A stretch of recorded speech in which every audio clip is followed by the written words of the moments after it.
Hello and welcome to a fantastic afternoon of sport for the $62,500 Bainbridge Company's 5-star one-round speed over a big track of 1.50 m in the second qualifier of the massive week on the first stage of the Rolex Series. The Rolex US Equestrian Open Grand Prix this week, the $1 million class that it leads towards, and it's qualifier number 2. Jess Curtin alongside me. She herself has been a top 10 rider in the world, trainer, Irish team manager. You're wearing many hats, but you need a sun hat today. Yes, it's beautiful out there. Yes, it's a little bit warm outside today. Now, day 2. Yesterday, an exciting class, second 2-round class yesterday. Top 30 qualify from that. 10 qualify from today, and we'll get into all the mathematics of that. But we've just been walking the course with some of the riders. They're feeling the pressure. They're feeling the pressure very much because yesterday the plan for quite a few people actually didn't come off, had maybe unlucky mistake, Yeah. and were actually too slow. So we saw the cut off at the 30, and there's many riders in sort of the next 10, 15 outside of that who are really keen to get in today. 40 riders go into the Grand Prix on Saturday night. 60 we started yesterday. So either way, throughout this week, we've got 20 disappointed faces and 40 that are going to be ready to go for $1 million. Yeah, very much so. And, you know, we have got 60 great riders here in horses, Yes. so the starter field is very strong. So it will be hot today to see who can actually claim those spots. Well, take a look at this lineup, and several of the riders with 2 horses in this as well. So we've got a big lineup of 75 is the plan here.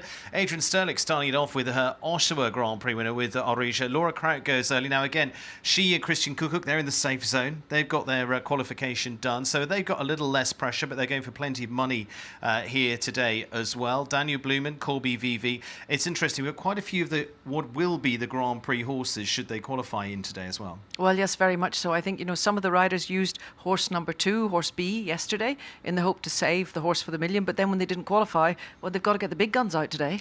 So those are the first few. Michael Graver there of the Netherlands. Natalie Dean is one of those in the needing the qualifying position. Rodrigo Pessoa, interestingly, yesterday, he's in 31st position after yesterday.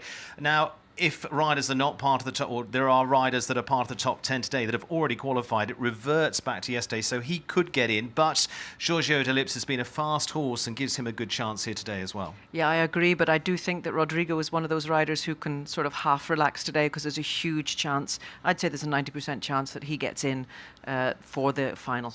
Cian O'Connor down there. Jack Whittaker, another one looking to qualify. Jack JL, he's back in with his top rider. Lena Haas was just on the cusp there of qualifying. She finished in 30th. Ben Mayer, Dallas Vegas Batty. Now, Ben has got 2 rides in this class. World number 3 didn't qualify yesterday, didn't have a great day at the office. He's back in with Dallas and later with Anjou, so he's got 2 shots at this, but he needs to be in that top 10. Yeah, very much so, but I think Ben is a rider that, you know, if his horse is on form and he's in any way good, say he'll be able to produce the goods. So I'm expecting, if the luck is on his side, I'm expecting him to be up there. Abdel Said also looking to qualify. He's back in with Max for the riders already been a World Cup winner out in the Middle East this season. Derek Kenny. Again, they start to build up some of the other riders, bringing in some of the younger horses to take this on too. Richie Vogel already qualified, the previous winner of this Rolex Grand Prix. Those are our first 25 there with Michael Jackson that he won with on day 1. He's got a little bit of ease, and he's one that could go snaking around here and get the job done. Yeah, very much so. I mean, Michael Jackson, he won the 140 the first day. This is a completely different level, obviously 10 centimetres higher, trickier track. But let's face it, he's a very fast rider, and if the horse is in form, he can do the goods. So those are the early 25 of this, the first third of the lineup here as well. Like I say, several riders with 2 in this class. Now, you and I have also been talking to some of the riders, including McLean Ward and others down there. They're going to have to get a move on if they're going to be top of this class. Yes, it's quite interesting, like walking the course on a Friday afternoon, you know, day before the Grand Prix, Friday afternoon, 150 speed. There's a tension in the air that we don't normally have, so I think we're going to see a great competition today. It's going to be a perfect weather day, and we're going to take a look at that in just a moment, because it is absolutely spot-on conditions here in southern Florida, down in Wellington, just outside Palm Beach. And look at that, a little bit of breeze. Weather conditions, it's a little bit breezier today. It was 9 miles per hour yesterday. It's 13 today, 80 degrees Fahrenheit, so it's warm enough. It's nice and plenty warm enough. A little bit of cloud over the top as well. So it is all set for a beautiful day for those to sit and relax and watch in the stadium over in the international tent as well. And for all of you watching at home, hopefully we're bringing you a little bit of sunshine wherever you are in the world as well. So just a little gentle wisp in the air is just then rattling the flags. But we're going to be rattling on with our competition very, very shortly as part of today's big speed class, $62,500. But more importantly, qualification for Saturday night's $1 million Rolex US Equestrian Open Grand Prix. It's all building up very, very nicely indeed. And after yesterday's big competition, that was the Adequan WEF Challenge Cup, like we say. It was a 2-round competition, top 12 to qualified, returning. Actually, 7 of them came back chasing the money. Several of the rest of that group then kept their powder dry, ready for Saturday. But importantly, too, the top 30 coming out of that class as well. So let's take a look back at a little of that from yesterday as well. And Daniel Blumen with Hummer-Z is back into the competition today as well. And just going to get your thoughts on yesterday's competition as well and how you think that played out. And the likes of Daniel Blumen and some big guns, they're going to play their part here today. Yeah, absolutely. Daniel had a fantastic round with Hummer yesterday. He really did take all the risks, and it put him into a 3rd place yesterday behind an incredibly fast Shane Sweetnam and Richard Fogel. And of course that leaves him in a great position going in on Saturday night. And then when you look, you know, the ones ahead of him in the jump off, it was really, you know, Richard Fogel had got the win written all over it. He was really up front the first half of the course, but then he made that roll back coming home. Here at this stage you can see he was really up on the clock. Great turn back to the combination, and we had the feeling, you know, he's got this done, he's going to catch Shane. But it was literally just after this jump that he maybe had the feeling, oh, I've done enough, settled down a little bit. And over the last 3 jumps, Shane's Corian was just quite simply faster and stole that win away from Richie. You can just see he settled down there. It took a little bit of time, but it put him into a great 2nd place, and Claudio jumping out of his skin. And we said he was the winner on day 1 as well, so Richie Vogel in fine form, and but the man who was at the top was Shane Sweetnam, Corian van Klapshoot, and he was delighted with this, obviously, there, Jess. Yeah, but Shane really, you know, he calculated the day incredibly well. He had a great plan to qualify in round 1, and once he'd got the qualification for the Grand Prix out of the way in round 1, this Corian, who's an incredibly fast horse and has a super season here, Shane really knew where he could take the risks. You can just see here he was slightly careful on this rollback, and then once he got that out of the way, he just hushed off for home, and Corian so fast over the ground, and he took the home win for the Irish. So Shane Sweetnam on a fantastic form. The horse has been winning a number of times this season for him. Shane, an unbelievable year last year that's put him into the world's top 10. Sits in 9th place in the world right now on the world rankings. And for him, it was a great finish to last year with 2nd place in Geneva in the Rolex Grand Slam Grand Prix there as well. He would love to be one further up the order come this time. He's going to be switching horses, of course. He talked to us about that yesterday with James Cancruz, the horse he rode at the Olympic Games, Jess. Yes, James jumped last week in Ocala, jumped a wonderful double clear for the Irish team. So Shane gave him a pop around that 140 on Wednesday, and we'll see him for the first time now under the lights on Saturday night, and definitely belongs to that group of favourites for that competition. So as I say, big field for this, over 70 coming forward. Now gets 70 as the exact number that we're going to see here today as well. But as I say, several of those in there with 2 rides, early runners, including Laura Craig, Christian Kukuk and Adrian Sternlicht amongst that group as well. And it is going to be a hot in terms of competition, warm in terms of weather, beautiful in terms of setting, and exciting in terms of what's coming up for our afternoon as well. So let's get into what has been set by Guillaume Georges, our course designer here once again. Fidelity Investments bringing us our course design animations here. Jess, obviously this is a very different course to yesterday, much more twist and turn and leaning into the speed element. Yeah, very much so. It's run from the very beginning. Number 1, Oxford down to the vertical there, and we're going to see all sorts of strides. Probably we're going to see a lot of them going in 8 strides down to number 3, really opening them up. It walked 9.5 strides. Then there is a chance to turn inside to the double of verticals, built very, very lightly there, and then up the hill to this Oxer across. Again, it walked 9.5 strides, but we're going to see a lot in 8.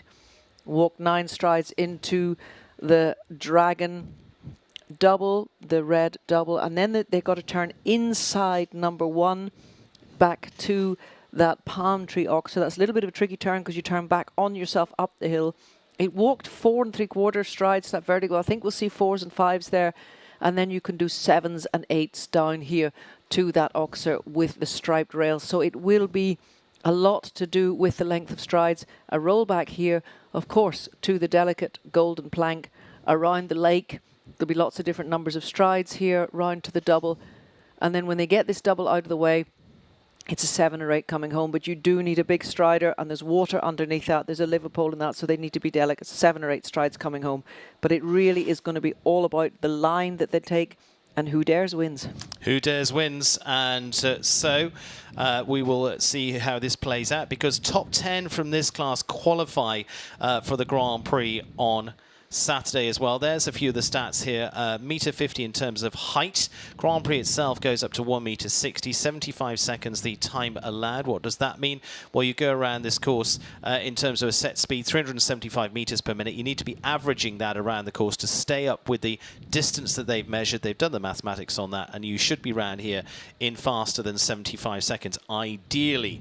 And if you go over that, well, it's 1 second for every, yes, 1 fault for every second over that. The maths on the rest of it is very easy indeed. A fence down is 4 faults, all about the 4s, and any subsequent fence is 4 faults as well. The ideal is a clear, and probably if we're looking at 75 seconds here, I think we could well be in the late 60s. We will see how this starts to play out with our first few riders of what a winning time is going to look like here. But like I say, top 10 qualify. Now, if they've already qualified from yesterday's 2-round competition, well, then it reverts back to tomorrow, so to yesterday's class to qualify for tomorrow. So 10 from today. We'll worry about the 10 for the day when we've got it, and then we can look back and see who else might be coming out of yesterday's competition to be part of Saturday. That's a very good idea, Stephen. I think do it with hindsight. I think we'll just get on with the class.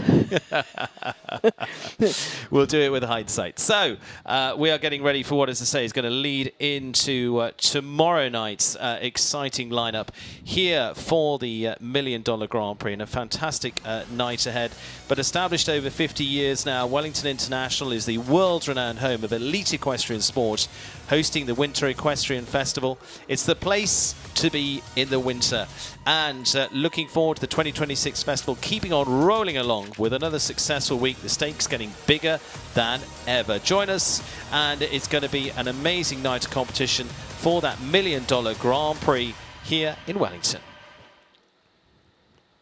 So, with all of that on the table, and I say lots of maths to come into this as well, we will attempt to keep you up to date with that. But let's worry about top 10 here. Let's worry about more. Who's going to win the class? Who's going to take home the big money from this? $62,500. This is very good money for a supporting class here. The Rolex clock ticking away, just moments away. In fact, with our first heading on in, and it is going to be starting off with Adrian Sternlich, who is a highly accomplished rider. In fact, she's a gold medalist for the USA before now in the World Championships in Tryon.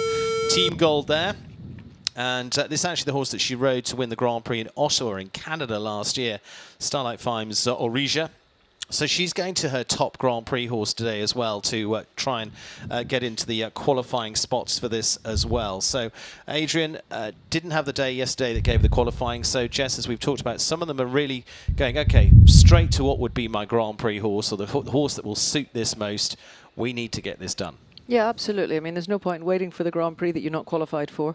So after a difficult day yesterday, she has said, right, I'm going to get stuck in here now today. Plan A didn't work, so we do Plan B. She was walking the course very detailed with her trainer, McLean Ward, before. Obviously, there's an awful lot here about, you know, you do have to take strides out to be fast. The line that you can take to try to be as fast as possible. And I must say, going in as first on a day like today is an extremely difficult thing to do. She's just been riding her plan up till now.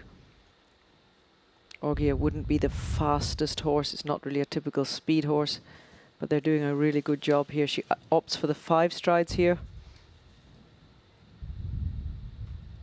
Easy on the 7. There's a choice there to do 7 or 8. Obviously, the 7, you need to make sure you get there so that the horses are not too flat. It's a long run around the lake, and then the horses still need to be balanced to jump the combination. We'll see if she takes the 7 coming home. And she does. Oh, she doesn't get away with it. That's the danger. Yeah, last fence is going to drop 69.48 for Adrian Sterlings, and Orisha there was the first to go. Now for her, a little bit steadier in terms of that round. What was your thought? Yeah, I think she doesn't really have much choice. You know, this horse is set up for the Grand Prix this week, has to come in and do this speed class, goes in as number 1. She's trying to jump a clear round, yet at the same time trying to take a risk, and she knew with this slightly slower moving horse, taking the 7 strides to the last was sort of one of her big things, to try and, you know, get a few tenths of seconds faster than some others. And it is a risk because your horse is flat. I mean, it does walk 8.5 strides up there, so it is a risk, and unfortunately it didn't work out for her. And talking to the riders that are regulars here as well, they always say that line always rides a bit fast down that side of the ring. Yes, it's funny the scenario that this ring seems to build. I mean, yesterday we saw when they had to go down the hill from the wall to the Oxer, and yes, that long side, when he does build a combination and a single jump, we do see the single jump being knocked quite a few occasions. Laura riding this younger Kaylee, or should we say inexperienced Kaylee, that she found from the Luther stables in Switzerland. And she told me that this mare actually came into sport as an 8-year-old, probably had some foals before that. And I saw a photograph of her jumping when she was 8 years old, and she was jumping 1 meter, but she was jumping over the top of the stands. So really talented mare, but she came late into the sport. And like you said, Laura's pre-qualified, so she's able to give this mare a run around today. Great experience, try to be competitive at the same time. And Kaylee doing a great job so far. And Laura in great form at the moment. Good results with many different horses. Great supporting owners. Different teams of owners supporting her with a strong string of horses. And she does the 8 strides, very patient, and even rubs the front bar. Difficult last line, that. But she'll be delighted with Kaylee. Absolutely, and as you say, Laura in the non-pressure mode today, having already qualified yesterday for the ride, who's been US team gold medalist and team silver at the last Olympic Games as well. Laura Crouch leads the way early on, 70.14. I sort of threw it out there that I think sort of leading times here would be in the 60s, all right, and late 60s. I mean, I'm sort of probably going to guess around a 67, something like that. Yeah, I tend not to do these I'm just going to prognoses. I know, but I tend not to do those things. But yeah, for sure, we're going to go into the 60s. How far we're going to go down, let's wait and see. Christian Kukuk to go now with Akarad Tivoli Z for Christian, who's the Olympic champion, with Checker. Checker, who's already jumped this week very nicely, and so for him, he's also pre-qualified, as they call it, because he's an Olympic champion, so automatically gets into every Grand Prix as it is anyway. So he's pressure off. Jumped well enough yesterday, but from his point of view, he was just outside the qualifying, but pre-qualified puts him back in it. Yeah, I think it's for Christian, it's in a wonderful position to be in, and he's producing a new string of horses at the moment. So Checker's come over for last weekend, where he jumped on the winning German team, did his job there, and is coming looking very fresh and super form for the Million, the Rolex Million tomorrow night. And he's just able to use these competitions to give these younger horses the experience. And this Akar Tivoli really has been jumping very well for Christian. And this is a nice class for him again to put mileage on the horse. You can see he goes around number 1, doesn't take any risk to go inside. Going to move up on 4 strides here. Does it beautifully. And this gives the rider opportunities to understand their horses, to find out what the horse is capable of doing, what the horse likes. He took the 4 and the 7 strides there, so he knows that this horse can easily take out a stride, is comfortable in taking out a stride. We'll also see if he does risk the 7 or he's just going to steady up on the 8. Took the 7 and he got himself a bit of room there. It was nicely ridden for Christian. You could see he didn't push the whole way for the 7. He went and then he waited a couple of strides and then he went again in order to give himself a little bit of forwards movement, but also room on that front bar. So nice round there for Christian. Yeah, very nice round. Second early stages there for Christian Kukuk. And part of the string he's been building up this season, a whole list of new horses for him as well, alongside, of course, the established stars.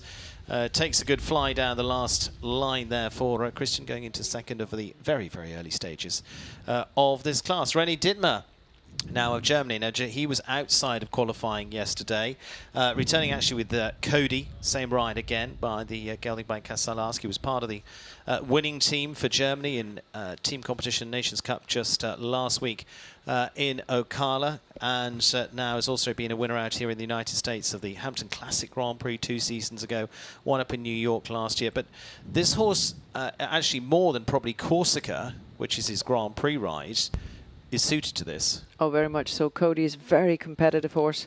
Had a win also last week. And Rennie is a very competitive rider. And he will, of course, want to be in that Grand Prix. You know, it's painful when you've been here the whole series and you've been going so good and you don't get into that last major Grand Prix. I mean, this Rolex Million Grand Prix, this is the cream on the cake of this entire series. So riders kind of feel it's vital to be part of it. So he'll be very, very concentrated here today with Cody. And that was, I was going to say it was a good turn. We just got too close to the plank. And he knows, you know, when you've had the fence down, he knows now that he is not going to ride the Million. Yeah, coming home on the 4 there for Rennie Dittmer and Cody for them. So takes his spin around with a second time with Cody. So unfortunately puts them on the 4 fault. So certainly not going to be part of that top 10 here this afternoon as well. And here, let's just talk about this turn here, Jess, because rollback, yeah, it's never easy. A rollback's always a little bit of a nasty thing, but a rollback is something you have to practice at home, and you have to practice it and practice it and practice it. And I think sometimes, you know, you practice it in the flat work. I think that's the place to do it, to teach the horses to do it. And of course also watching some riders who are extremely good at doing rollbacks, and there's a lot to be learned, but also the horses have to understand and learn to do it. It's keeping your balance into that turn. Yeah, all the time. it is. It's about being able to keep the horse's body straight, but at the same time make a tight turn and have the body weight behind. We could talk about it for half an hour, but I think we'll move on with Daniel Blumen and Corby VV. Daniel, as we said, was finishing top 3 yesterday with Hummer Z, and so puts him in qualifying. This is the horse I would imagine he'll go to in the Grand Prix tomorrow for that Rolex US Equestrian Open Grand Prix. This one for Abigail Wexler and over the top stables of New York. Yeah, he's just giving Corby a nice easy spin round here today just to feel that she's in good shape. Great partnership between these two for so long now. And it is a good feeling to know that you're already in the bunch and you can bring your horse out. You know, some horses, they need a couple of days off between. Some horses, better when you jump them the day before. And, you know, Corby's a horse with a lot of fire inside, so Daniel probably feels it's nice just to give her a spin round today.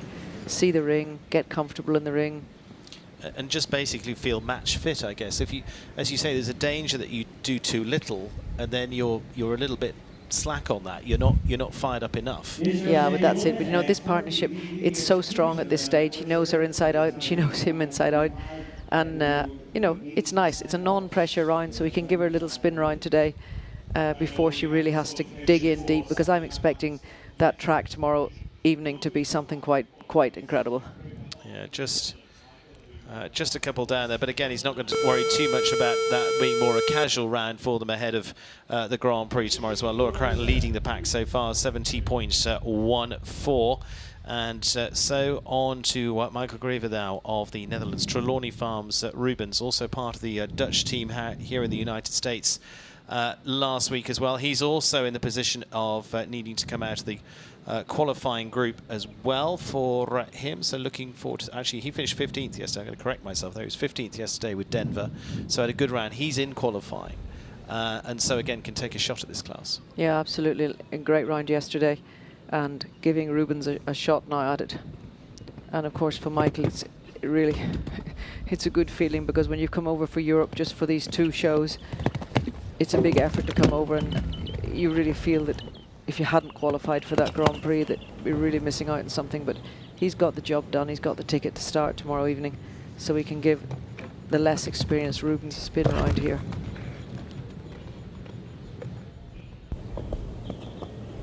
Early fence for them. Just sort of got a bit of an awkward jump coming into that turn. Yeah, it's just you could just see the inexperience of the horse there. Came out of the turn and just didn't have complete control of his body. But these are the things the horses have to learn. and I talked about it before yesterday, for the horses and riders coming into this ring for the first time this season, they're not used to the hill, the crown. The crown. Yes. For me, it's, as I said again, but more descriptive is a hill. You're Irish. A hill's much more than that. We'll not get too excited now and start talking about mountains, but there certainly is this... A gradient. Yes, the highest spot of the arena is in the middle, the crown, as you say, and just the horses and riders need to be in here a few times, just find their balance. Just on the 471.83 for Michael Greve of the Netherlands, and Rubens with fence 2 going down for them. And so let's take another little look back at this early run here. As you say, just a little bit of inexperience there. Yeah, he just was spooking a little bit at the jump. You know, Michael set off, and the horse just looked a little bit at the jump, couldn't quite understand it, and twisted his body on takeoff. Now Roberto Terán and the Colombian rider with Desutov. This is a rider who's been second in the Rolex Grand Prix before now, but this is the first year it's been $1 million on the line as well for this too, so upping the stakes once again, and also returning with the ride that he's been through the big classes with before now for Roberto, and so leaving very little to chance. He finished in 44th yesterday, so he's outside qualifying at the moment. So as I say, he's going back to the old faithful to try and get this done. Yeah, and it was unfortunate yesterday when everything was going so well, and then they had the stirrup issue. So he'll be wanting today to try and get a good round. He was going clear up to that yesterday, and he's had so much success at home coming into here. So we want to wish him the well that he can get a good round here and get qualified for tomorrow night. Pretty tight. Takes the 4, has to risk it. You know, anybody who's wanting to qualify is really going to have to come down there in the 4 and the 7. There's no messing. He gives himself here a bit of room, wants to make sure of that one. That was where René Dittmar turned really tight and just got caught out. Oh, he's getting a bit feely. Come on. Final fence for them. And final fence is going to go with them, unfortunately. 70.06, and so Roberto Terán dropping 4 faults again. 4 faults on both the days, you say. Gave a little bit more space to be sure at this one. Just gave that a little swing. Yeah, I could just see at the end of the course he was just starting to get a little bit feely on the poles, but it was a good old wallop on the last one, and it wasn't going to stay up. Hard luck to him.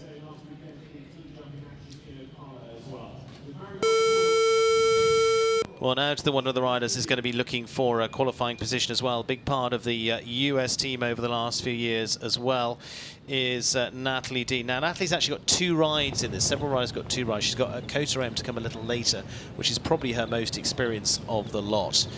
So actually gets to be a little bit of a trailblazing round with this Fournette d'Amoralda, which is a newer horse for her, and so can go and really sort of start to see here. But again, 2 shots at this.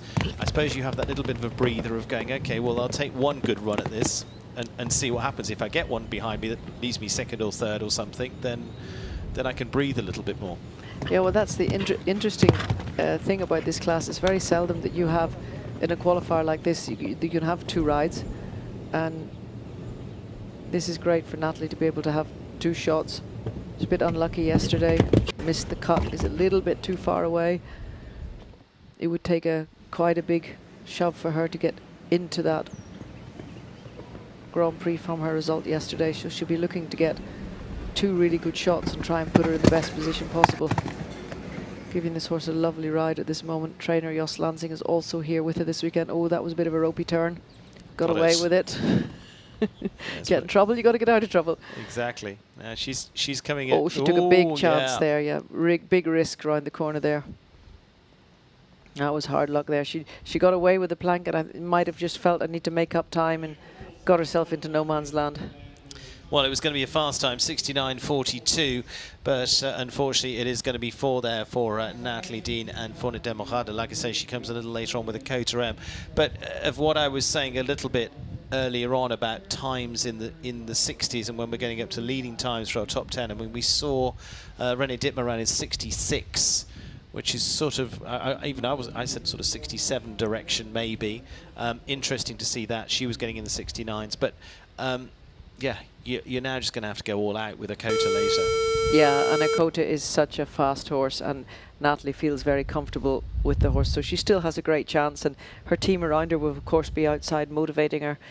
Not be too much talk about that mistake now, because you just have to keep your rider motivated for just the second keep shot. them on the plan. This is the plan for the next one. Yeah, that's it.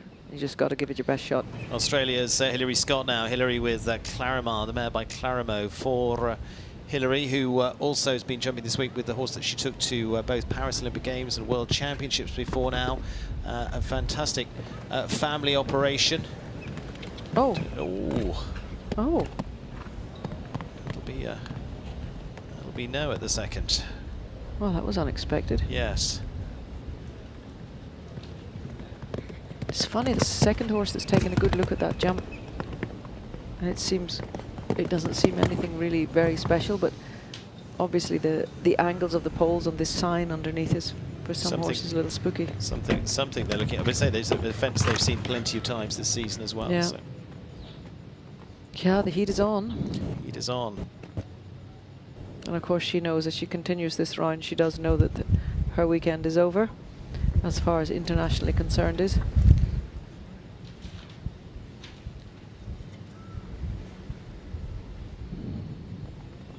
But this horse really looking a little bit green and unsure in here today. Yeah. Well, in actuality, she's actually got a second one to come up, but it's, again, not as experienced. She's got Lola coming up later on too. Yeah, but Lola very good horse, and enough experience that she can have a shot with. So not to be for Hilary Scott this time with Clarimar, so it's going to be plan B, C, coming up a little later with that of her other ride of Lola. Not to be with Clarimar this time. So leading at the early stages, Laura Kraut and Kaylee, early combination to go. Christian Kukuk producing a clear with Akrad, Tivoli Z. Rest are all having faults down there. Okay, it's very early stages. We've only seen 9. But again, although this isn't probably as big as yesterday, because we're going a bit more pace at this, it's a little bit easier to have a fence down, and you're under a very different pressure today. Yeah, you notice that there's riders coming in that we've seen, and they've all been needing to qualify, so the pressure is really on. And like you say, some people have got 2 horses, so it's maybe a slightly younger, inexperienced horse that's going first, yet they're feeling the pressure, they still have to try, whereas they normally might go for a steady round with that horse. Now that horse has to go fast, so there's a lot of scenarios that come into it. And yeah, those poles, they fall easily. Now to Rodrigo Pessoa. Rodrigo just on the edge of qualifying yesterday, so could well still get in with that very good result. But today, riding the Artemis Equestrian Farms, Giorgio de Lips, he's had several wins here this season as well, and this is generally a pretty quick horse, so this might well suit them. This could be another one to start to show us what the times look like here. Man who's been both Athens Olympic champion, world champion, previous to that as well, 3-time World Cup champion, has been one of the best the sport has produced. Yeah. But again, here you're trying to do turns on and again comparing it to yesterday, a shorter run-in than you would have been in a class where you're just really trying to get inside the times and getting yourself a decent time there. Yeah, and also, you know, these horses that have been competing here throughout the last 3 months or even longer, they've got used to taking strides out and strides out and strides out. The jump-offs in this arena have been so fast over the last few months. You know, and at some point, everything needs to come back together again. And you know, when you have these short turns onto the side of the arena, you know, it's easy to have a mistake after the horses have been galloping so much.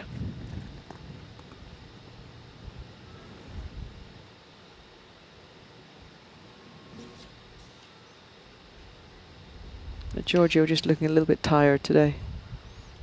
Just coming home with 12 in the end, 74.98. Like I say, he's on the cusp of qualifying from his round yesterday as well. So we'll just have to wait and see about that. But here, a little bit more space actually than probably looked on the first shot actually to that. Yeah, but you can just see Rodrigo tried to shorten him up, and then the horse just fell a little bit out over his shoulder.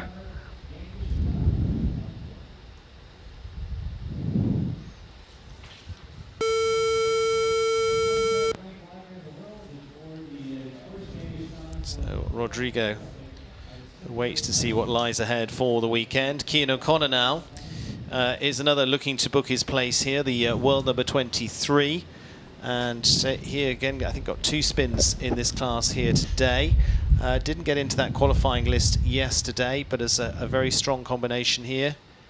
And has been a regular team rider for you on the Irish squad, obviously, and for the Irish team, former winner of the likes of the Dublin Grand Prix, World Cup winner out in the United States here as well. Yeah, Cian's been in good form. Jumped 2 teams, 2 double clears, 2 different horses, so really on form for the team. Genghis Khan's horse that he's ridden himself, and sometimes Tom Watchman, his student, has ridden the horse. And he's a fast horse, and Cian missed out on the qualification yesterday with that mistake coming out of the double with Ulysses. So he's going to be really looking today with both horses to try and get. He had to take the risk. Yeah. Just got dragged too deep, but he's still got Ulysses to come, who's also a very fast horse.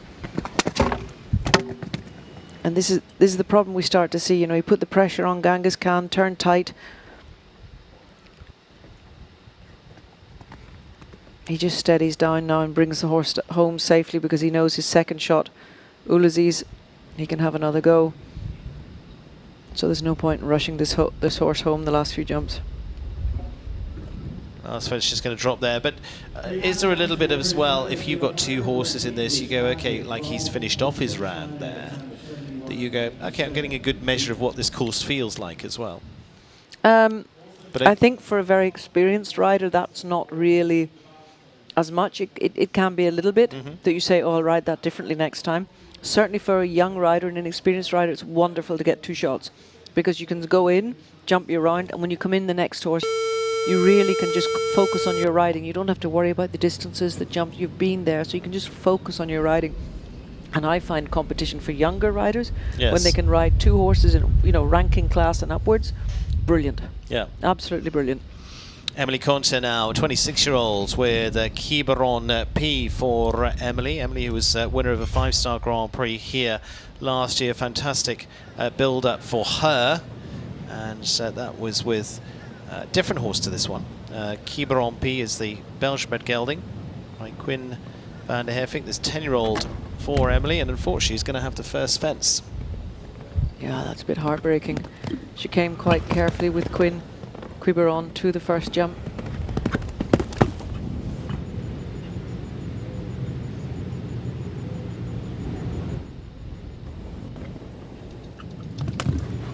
I always find with the commentating that you live everybody's ups and downs with them.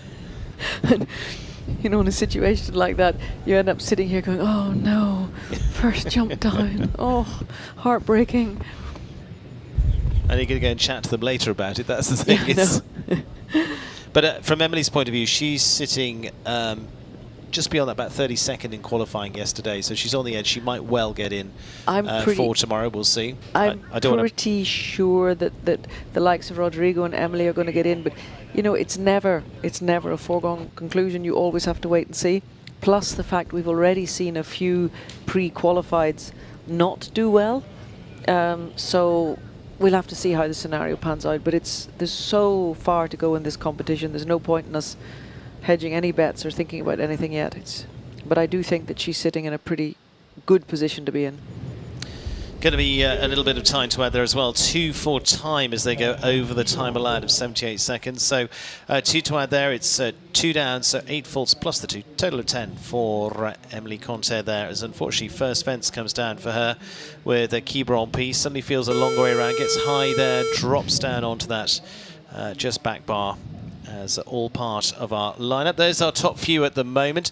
Surprisingly, just the 2 double clears at this stage. But Jess, the others are probably having to chase a little bit more. Those 2 have already qualified at the top there, so they've got a little bit more breathing space. And actually nice to see both of them rode less experienced horses. Yeah. And were able to give them a lovely trip round, had a clear round. So they're going home with a great feeling, great experience, great feeling.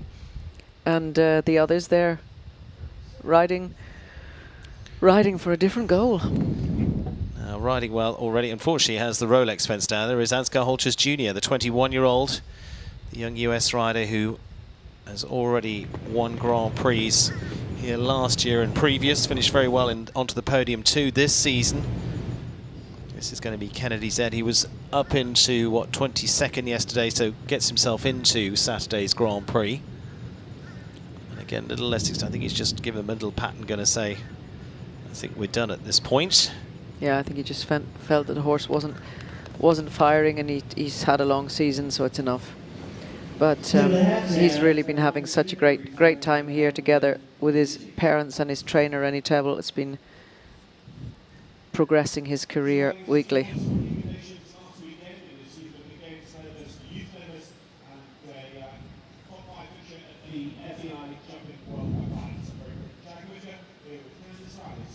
Just dropping a rail at the, as we dub it, the dragon fence, the wings outside. Now to Jack Whittaker. Candice Riley's Jack JL on the British team just last week. Farada is on winning British teams last year, including in Saint-Tropez out in France. He's been a rider already at 24 years of age, has been top 5 in the World Cup finals. His father also a highly accomplished, one of the best riders in the sport, now making way for the next generation coming through, and Jack is headed out here to the United States. He not qualified yet, so this was the horse he rode yesterday. Now he's looking for a smooth run here. That is not going to happen, I'm afraid. Gives the horse a pat, says, okay, never mind. Yeah, he was just trying. Jack is a bit of a slower mover, and Jack also sometimes has time faults with Jack because he gives him that bit of time. But today, I mean, he doesn't have time to give him time, and you could just see he came around a little bit on the risk, on the inside shoulder here, and just tried to take a big one, and Jack went oopla. Yeah. But they're both okay, so. Yeah, absolutely fine. All the cups drop away, all the safety cups drop away. No big issue. Stands there and waits and says, okay. Yeah, that's sort of the moment where the rider sits there and goes, what have I just done? Didn't work. What have I just done? Didn't quite work. So Jack Whittaker heads on out with Jack. So I think for Jack that is his only shot here. A lot of Jacks going on. Well, let's move on to Tanner Korotkin of the USA, and the clear mark equestrians Vego Chin. Now, and again in the similar age group, 25 years of age. He finished on the podium in an early Grand Prix here in Wellington this year as well. He's from a family too that have been entrenched in the sport. Father was a Grand Prix rider as well. They run a very successful business too from New York direction. And then, like many, basing here in Wellington, Florida for the winter. There are many of them down here for 3, 4, 5 months of the year, taking full advantage of the climate and competition.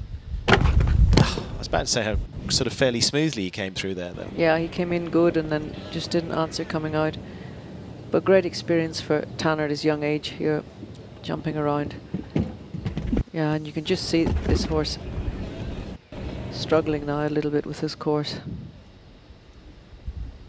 We mustn't forget that it's also the end of a long series, a long season here. You know, some horses have competed more than others. Some horses have just done a little bit in preparation for the rest of the year, but for some horses and riders, they don't get so much opportunity to compete at other 5-star events, so they've done a little bit more. And we are at the last week. Yes, it is the most important week. It's the richest competition with the Rolex Grand Prix, but still, for some horses and riders, it's just maybe time to go home. So, finishing on a total of 12. He's actually going to get another shot later with Cardoso. So he's got another shot to come yet for Tanner Korotkin. So he can, again, head back. Leaves Laura Crouch in the front right now with Kaylee. Christian Kukuk in second. As I say, he looked to get a nice shot at that, but unfortunately just took it off. Yeah, it's a tricky combination because the way the stands have been sent to ride inside, you're riding a little bit dead at the outside track over the first vertical, and then the horses, you know, they get over A, but they can land a little bit in a heap in A, and it's hard to get then that spring up on B, and he just got caught really on the way down over B. So it's a tricky combination. The placing more than the jump itself is a little bit tricky.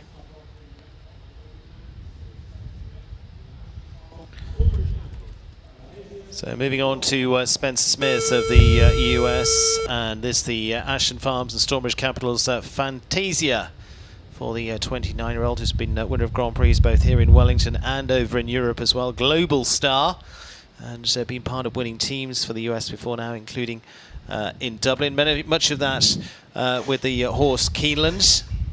He's already been placed. He was top 6 in the 5-star Grand Prix earlier on into this season as well for Spencer.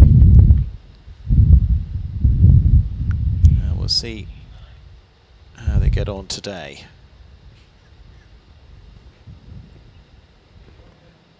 Spencer was in the lineup yesterday. In fact, he was jumped clear in the first round, elected not to jump off with Keeneland, so we're keeping that horse ready for the Grand Prix on Saturday.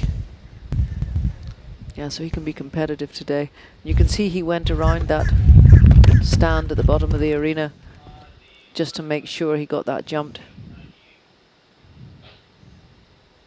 It is an option that I think a few riders might take, even though they are trying to qualify, because it's just that bit awkward, that turn back, and if it doesn't work out and the pole is on the ground, then you've got, you know, you're done and dusted. So sometimes taking a couple of strides more might just be a solution for some.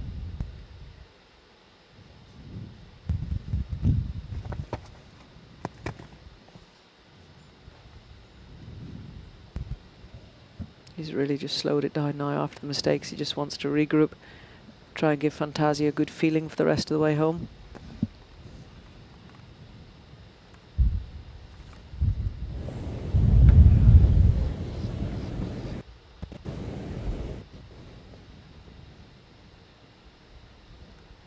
Yeah, finished off nicely there.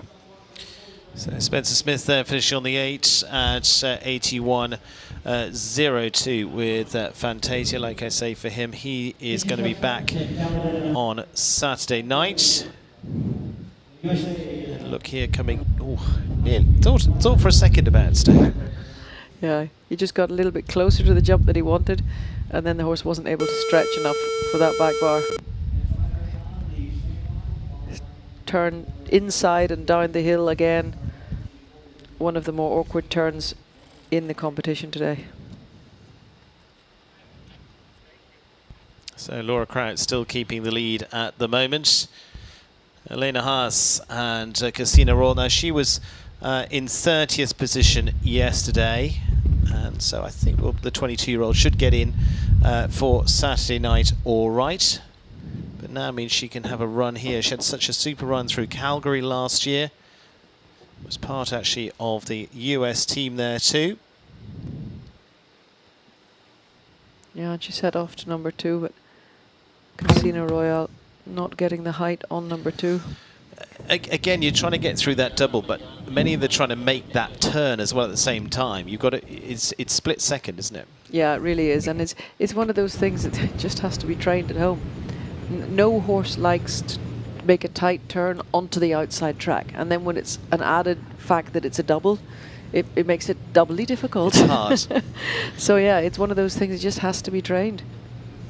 Flexibility of the horse, the body posture of the rider, a lot of things that come into it.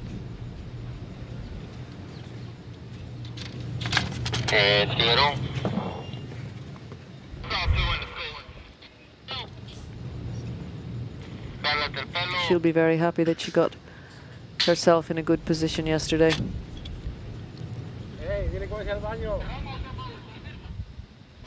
So 20 this time around. It's a different ride because Claude has been her best ride to go to.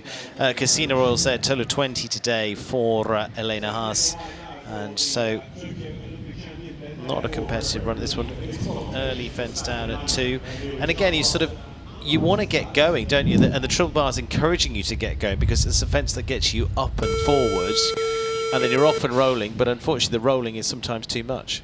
Yeah, actually, it's quite funny that, you know, the triple bar there at the in-gate, and then you go down the hill, and then there's a very simple vertical, and we've seen the two scenarios. We've seen some horses spooking at that vertical, and then we've seen other horses getting too flat because the body weight's on the front legs going down the hill. So a very simple fence has really, through the placing, for where the course builders put it's actually caused a bit of stress already. Well, number 3, Ben Mayer, Dallas Vegas Batty, the horse he rode to Team Olympic golds in Paris. They're now 3-time Olympic gold medalists, but not qualified for tomorrow yet, for a man who's a former winner of the Rolex Grand Prix. Now, was jumping Dallas yesterday. He's also got the highly accomplished Anjou to come a little later on, so he's going to be looking to get a nice guided round here to get probably in a safe spot with Dallas. Yeah, I think he's really looking now to have a safe round, confidence-giving round for him and Dallas. A little bit of the confidence between them lost, so he's riding a very sensible round here to get the horse feeling good, and then I'd say he'll have a good shot with Anjou, and it's as fast as any horse here, so he's playing a little bit 2 games here. Try to get one horse feeling comfortable and then try and qualify with the other, and if he goes clear, you know, he could have a little bit of luck. A clear round might just be enough, but something tells me it won't be today, but let's wait and see.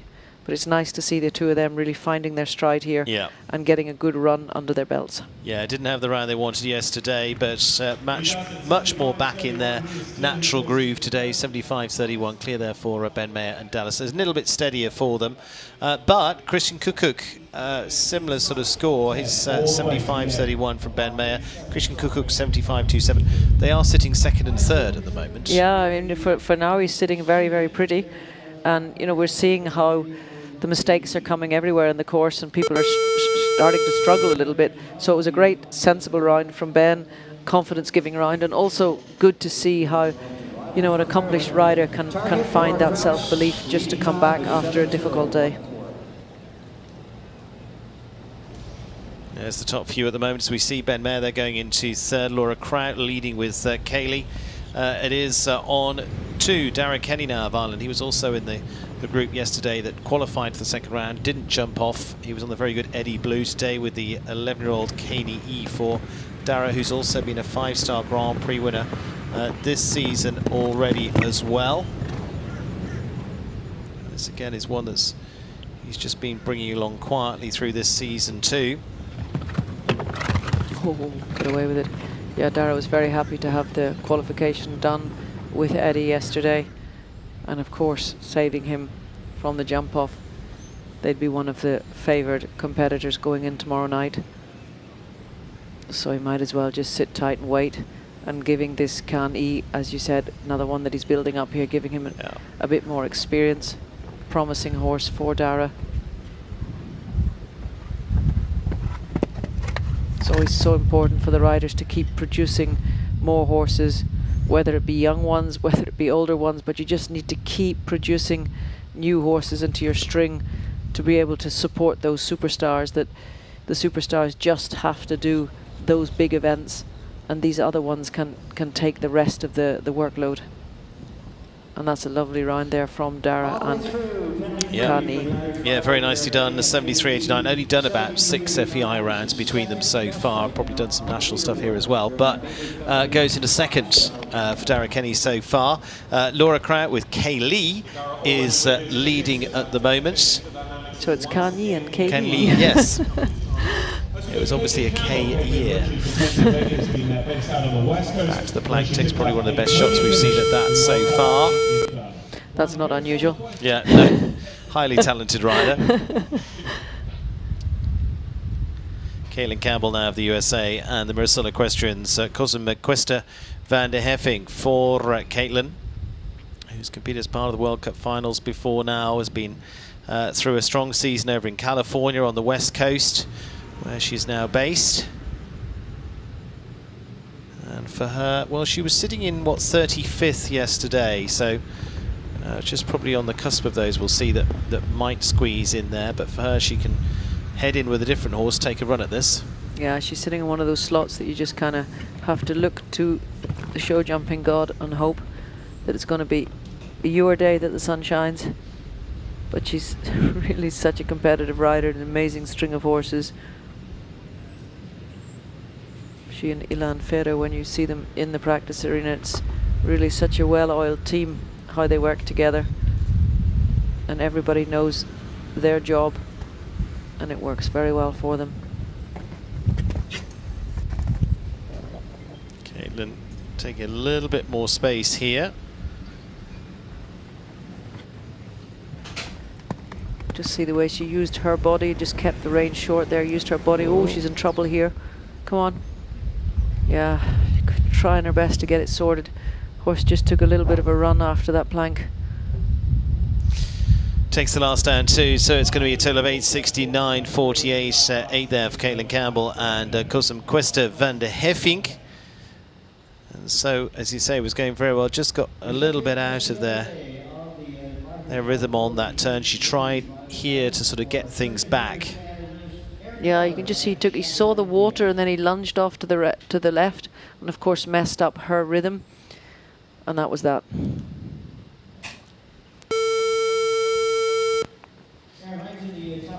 Erin Ballard now of Canada, Alain Ferder's Chatterdale PS, standing in by Chacun Blue for Erin, Canadian Olympian.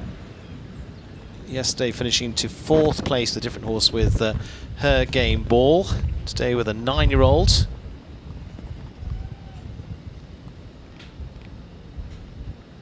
Erin with probably one of the busiest riders on the showgrounds these days, riding with the Alain Ferder team. Yeah, and I have to apologise that I got that a little bit mixed up. But there you go. 2 greys. Caitlin's also a very good rider, so. Yeah. But yes, Erin is incredibly competitive. Great string of horses, thinks a lot of this horse. And she only knows one way, and that's forwards.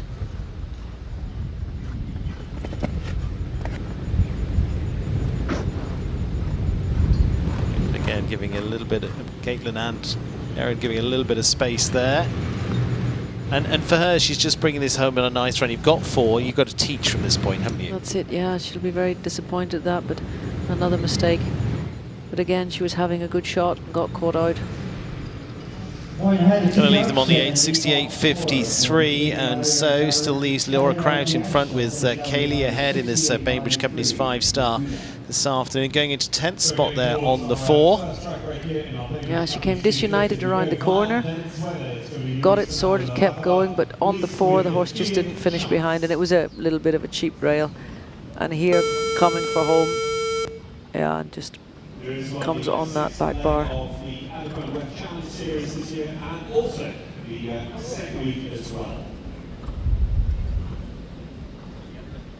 Another with the pressure on now is Venezuela's Luis Fernando Ratibal. Ria Baudin and Anton de Chance's Feeling Chance, which has been a newer ride for him this season. He's been a prolific winner throughout the season here of the Winter Equestrian Festival. In fact, 1 week winning, I think, what, 3 classes in the same week. This one a little bit less experience. He's been really going to Baroness, mainly for the big classes. And for him, to get a very good round here today. And he chose to go outside there, takes a little bit the safety route. Oof. Gets it done. And bearing in mind yesterday, he did not have a great day at the office, so he's outside of qualifying. He's having a good shot at it today. This horse really trying for him. Feeling Chance, I hope it is. He's feeling chance. Ooh.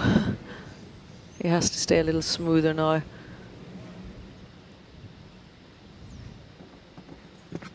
That's better. So patience here. Don't overrush it. Got it done.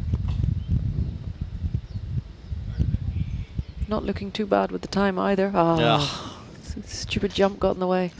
Just looking at a look at that, 70.14 is the leading time. So again, we've got another that would get there with the time, 68.06.8 in the end for Luis Fernando Ratibal of Venezuela, and Feeling Chance for him. So that sees his chances of being in smaller, but he is going to ride at the moment Baroness a little later on again, so he's going to have a second shot. Going so good for so long. Abdel Said going so good for so long through his career. Brilliant career for Abdel Said, a man who's actually been a multi-5-star Grand Prix winner here in Wellington before now, riding internationally for Belgium, been a huge part of at the international scene, probably one of the most global riders as well. Was winning out in Sharjah this season, out in the UAE. He's won in Qatar, he's won in Europe, he's won in America.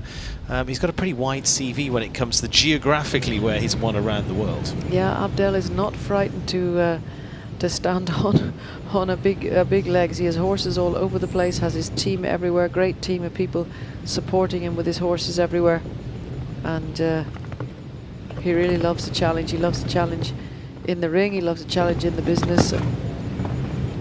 Really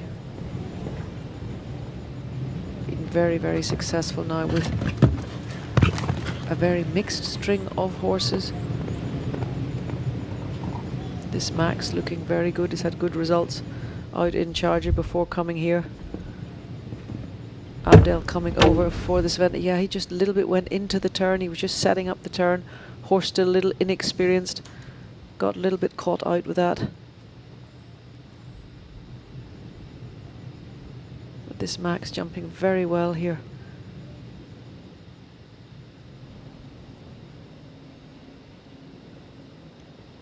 Abdel not giving up though.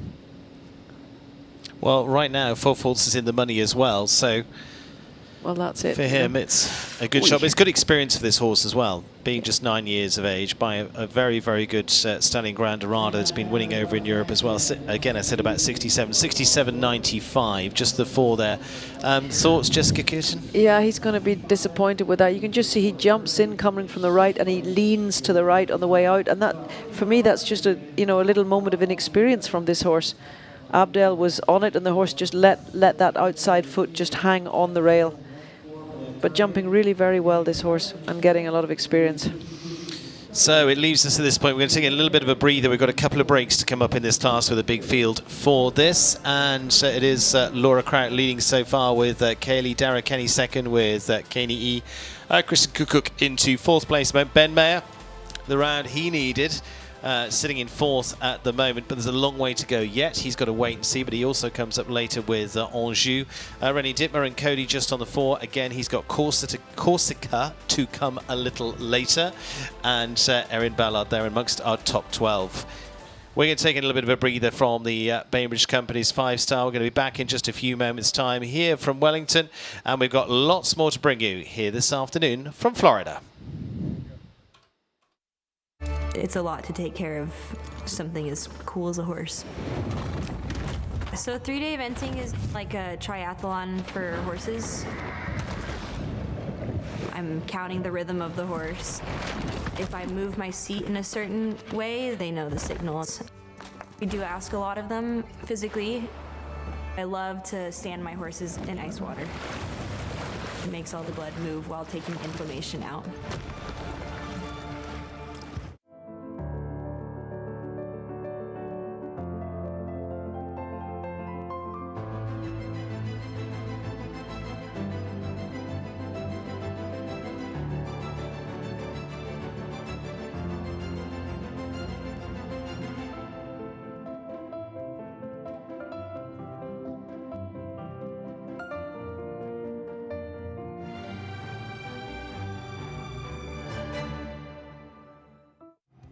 NetJets is more, and with NetJets, you get more.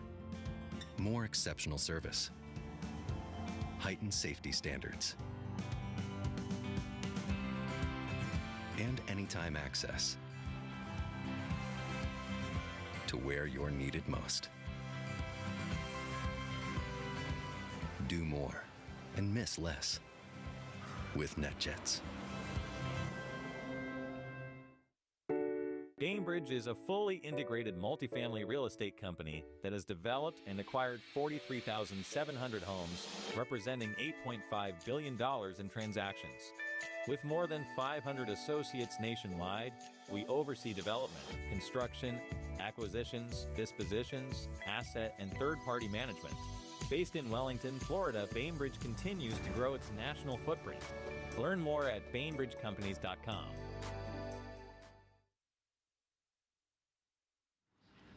Well, will you join us back here from Florida for the Rolex Series and the build-up in the qualifying for the $1 Million Grand Prix here on Saturday night. Second of the qualifiers of the week, $62,500 Bainbridge Companies Grand Prix. We're around a third of the way through the class so far. Let's take a look at the top 10 as it stands right now. And remember, several of those are looking to qualify for Saturday night too. Laura Kraut is in the lead at the very early stages. She's already home and in safe into the Grand Prix tomorrow night. Derek Kenny taking a good run in second right now for Ireland. Christian Cook, the Olympic champion, in third, and a good round for Ben Mayer sitting in fourth place right now. Those are the clears at this stage. A little bit further down for the top 10 there. Seeing full faults from that group at the moment. Like I say, it is about a third of the way into this class as well. So Jessica Curtin alongside me. The clears a premium here, and one could argue, although it's got speed against it, it's first and foremost a jumping class. Yeah, very much so. You can see from the results so far, the clears are actually coming from riders who are already qualified. Yeah. And they've gone, feeling very relaxed and given their horses a good round, younger horses. And then you see the riders who are desperately trying to get that qualification, and then they are actually getting caught out. So this is taking a bit of jumping. And that's the difference. You see Ben Mayer there, who, has been in this situation before, cool and calm, gets the clear on Dallas, that he didn't have the round he wanted yesterday. He knows he's got another shot later on, but went, okay, get the clear in, get it done, see where we are. Yeah, because I think after what happened yesterday, he wasn't even thinking about qualification with Dallas. He was just thinking about get a nice round done, make the horse feel comfortable. So you can really see the scenario where the pressure was off. It's working, but when the pressure's on, the riders are really struggling to jump clear. So it's going to be very, very interesting how it pans out. And a lot of force coming in there. It's just quite a few of those turns. Again, if you're just taking it a little bit more of an uptick, it becomes a little bit harder. We're going to talk about more of that after the break as well. We're going to take a short break and be back as we continue the build-up to this fantastic class concluding. Around 2/3 left to come, and we'll be back in just a moment here from Wellington International.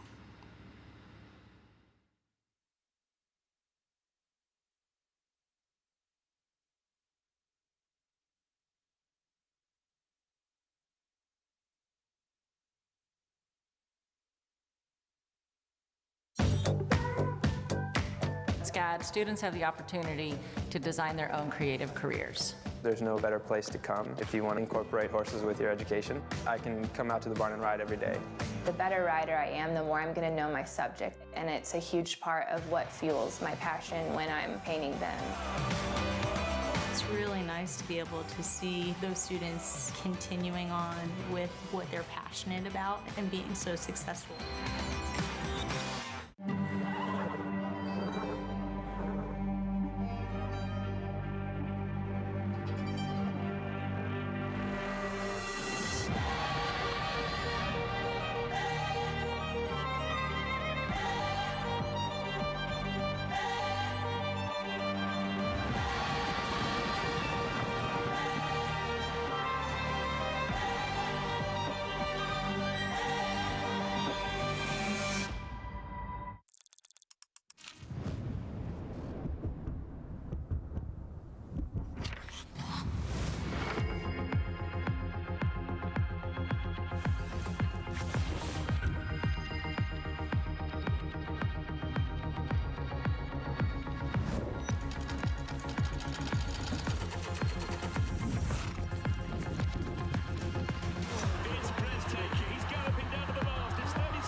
Number 12 at Wellington, and the whole season of that matter culminates in tomorrow night with the $1 million Rolex Grand Prix, the US Equestrian Open.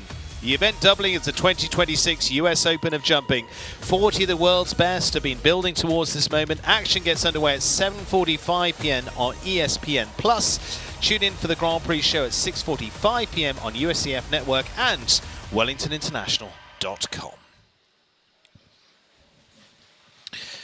Well, looking forward to seeing you all for that tomorrow night. As a reminder, we're going to be with the Grand Prix show build-up at 6:45 tomorrow. I have a fantastic panel to come and discuss that, including past winners of the Rolex Grand Prix. And also, Jessica and I will be taking you through tomorrow night's Rolex US Equestrian Open Grand Prix. The first time it's been $1 million in the prize fund for this, and that's why it's brought out such a big, exciting field. Those are the riders to come. Let's take a look at a few of those. We've already seen a good group already. 25 already gone of the 70 that we're going to see here. Samuel Parot also looking to qualify here for Saturday night. Crystal Blue, Zoe Hank Conter. Kyle Tim already in the safe zone. Glamour du Chenu goes there. Mario Delorier, another one looking to qualify. Inside of My Heart returns today.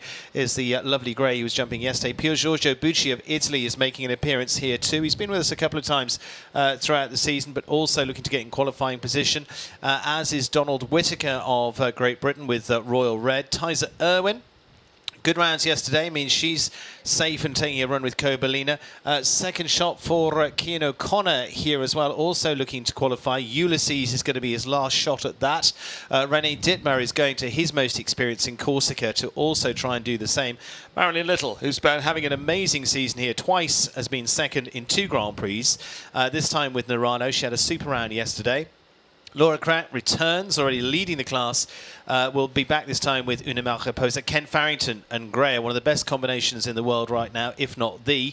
Will be taking, I don't expect too fast a tour around here, but a nice tour around the course, getting fired up for ready for tomorrow night. Roberto Turan gets another shot here, DSP Callas. Then down to those next few. Like I say, we're actually got 70 to go, so you're seeing the next group, our middle part of the sandwich here. This is going to get into the meaty bit, the middle, and Annalise Vorselmans, Tom Watchman and Jordan Coyle all looking to qualify. So further into our day there, as you can see, coming up to close to 1:30 here on the Rolex clock here in Wellington, Florida. Beautiful day once again, and beautiful company as well in Jessica Curtin to take us through the class here. Jess, looking through here as well, got a few more here on the list as well. You're also Irish team manager, so you've had a little bit of a chat with those that haven't already qualified yet about getting a bit of a motivational run to get in here, haven't you? Yes, absolutely. I mean, it's everybody's doing their best and trying hard, and you know you've just got to get stuck in and try and get the qualification done. You can't force anything. You can only do your best. And that's what everybody has to do now, still to come in this competition. It's just really difficult for a qualifier with so many starters. You know, when you're saying, oh, 10 from 73, okay, I've got 2 shots at it, but still 10 from 73. It's quite an unusual situation to be in. But that's what it is, and that's what the riders have to live with. And it will be very, very interesting to see how the rest of the class unfolds. See how the final few will take a run here. Those are going to be the latter part of the lineup here for those going on the tail end of the class. Marilyn Little, like I say, already qualified. She can take a good run here. Final few. Jordan Coyle is one not qualified. He's got 2 shots yet to come with Ariso, and then finally King Canan GP. So for Jordan, right at the end, he knows exactly what he's got to do. Simple stuff at that point, surely, you know. Yeah, well, Jordan made choice to save his best horse. Yeah. And use the other team members to get the qualification done, which some other riders have not done. So it's very much a choice of what the rider feels. And he's really going to have to work hard now this afternoon with his other team members to get the ticket, basically. Top few in the class so far. Laura Crowder leading with Kaylee Darragh-Kenny in second. It is Christian Kukuk in third. So we've got 4 Olympians in our first 4 there as well. In fact, 2 of them with gold medals, 3 of them with gold medals to their name. In fact, Laura Kraut, Ben Mayer and Christian Kukuk. So that shows you've got a good quality field here this week. René Dittmar in 5th place. That, I think, will slip down quite a bit yet on the 4-4 small clears to come, but he's got the ever-consistent Corsica coming up for him a little bit later on. They're down a little latter part of the top 10. Those 4s, I see most of that slipping down a little bit more yet. There'll be more clears. Unfortunately for them, yes. It would really surprise me if we didn't have a top 10 that all have a clean sheet. Yeah. And fast. So, yeah. I would love to tell them that they're qualified, but I think, unfortunately... Unlikely. Yeah. But as I say, several have got a second shot, so you know what you've got to do. That's it. Gloves off. That's it. Off you go. So flags flying as we see lots of nations represented here in Wellington, Florida. Here this week and throughout the season as well. For those that are not familiar, this is the culmination of over 3 months of competition here in Florida. Many of you base here for the winter time, like other sports as well, where you take advantage of the summer that is turning on this hemisphere at this point, and then they'll eventually head off to all directions around the globe. A lot of the big competition for certainly equestrian sport then heads over to Europe after that and leads towards the World Championships in August. May gets very busy in the likes of Rome, La Ball. We're all part of actually this event, part of the Rolex Series as well. The Rolex Series kicking off here in Wellington, Florida, but then heads over to Europe for the likes of Rome, obviously in Italy, La Ball in France down on the coast down there. We'll also head to Dinard, also on the French coast as well, Fausto up in Sweden, Dublin, and of course concluding with Brussels in there too, just to name a few of those fantastic destinations. So looking forward to that, several of which include a Nations Cup. So that'll be a nations battle in teams and individual Grand Prix there as well to conclude the week as part of the Rolex Series. So looking forward to all of that. But as you can see, sunshine, it is a baseball cap kind of day. Sunglasses on. Chilled out atmosphere for those watching, less chilled out for those warming up down just below us. In fact, we can see just down to the warm up here. And from your angle on the screens, they're just under the bridge. It's also looking out to one of the other rings here, because what we should also remember, if you're not, again, familiar with this site, it's not just this arena going on now. There are something like 12, 13 other rings of competition of various shapes, types and forms all going on. And it's been a fantastic season of every level of competition, also not just in jumping, but in dressage as well. There's been World Cup dressage, there's been 5-star dressage, and of course a lot of them are also building to the upcoming World Cup in a few weeks' time here in the United States as well. But say this is the kicking off points for the Rolex Series, and looking forward to that. So our first is going to make their way down in just a second or two, and we'll be back underway. But I hope, Jess, you've been with us most of the season. You've enjoyed a bit of winter sunshine.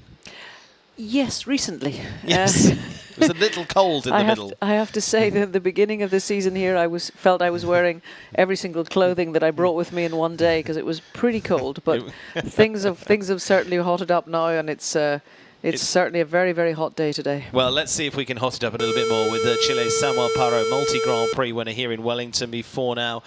Samuel, who's also ridden through the championship level for Chile, and this is the gelding by Chaco Blue, Crystal Blue. Right at 61 years of age. Actually, not the only rider in the field 61 years of age. We've got several actually over 60, which just shows you the longevity of the sport now, and also in terms of rider fitness and ability now, Jess. Yeah, absolutely. I mean, there's a lot to be said for your fitness, and also to keep riding. I think it's when a rider has ridden all their lives, their body is so used to riding, it's nearly like walking. So if nothing happens, I think that, and the rider still feels fit and well, it's no problem to ride until you're older. Samuel Parro, Crystal Blue then. We'll remind you the leading time is 70.14. You've got to get around this course clear, leave all the fences up. If you're going to win this afternoon's Bainbridge Company's 5-star. Yeah, and he made an exhibition of riding that double. And Crystal Blue jumping beautifully, and then gets caught out in that Oxer cross. I think that's the first one to hit that Oxer so far. Yeah. Yeah. He's realizing now that it's kind of over, so just slows right down. I don't know if the heat is maybe getting to some of these horses today, because it is extremely hot. And also for the early part of the course, if you're chasing, you've had a couple down at this point. As you say, you're just going to ease off and say, okay, yeah, because everybody's going into this. Everybody's going into this class with a similar mission. I mean, there's obviously a few people who can come in and say, right, I'd like to try and win this class, but an awful lot of the riders are actually riding today for that qualification.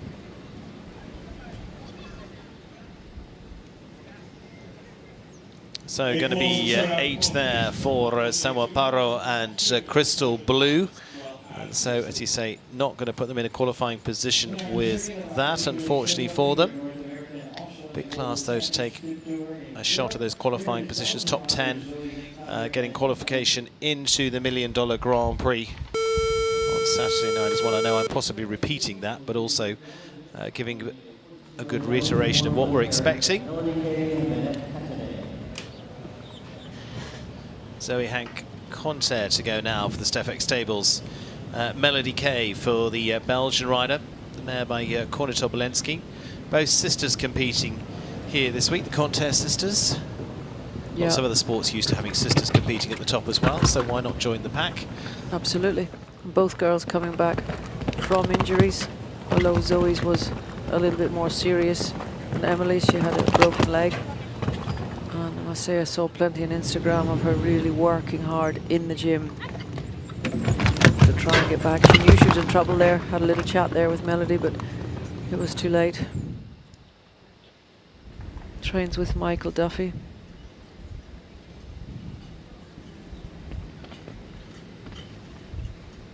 Michael working with the Elena Storman stables as well. Just takes a good run at that for Zoe, but also she's on the 4. Now 4s are in the money at the moment. Zoe was outside the qualifying spots yesterday. She's also got a second ride to come a little later.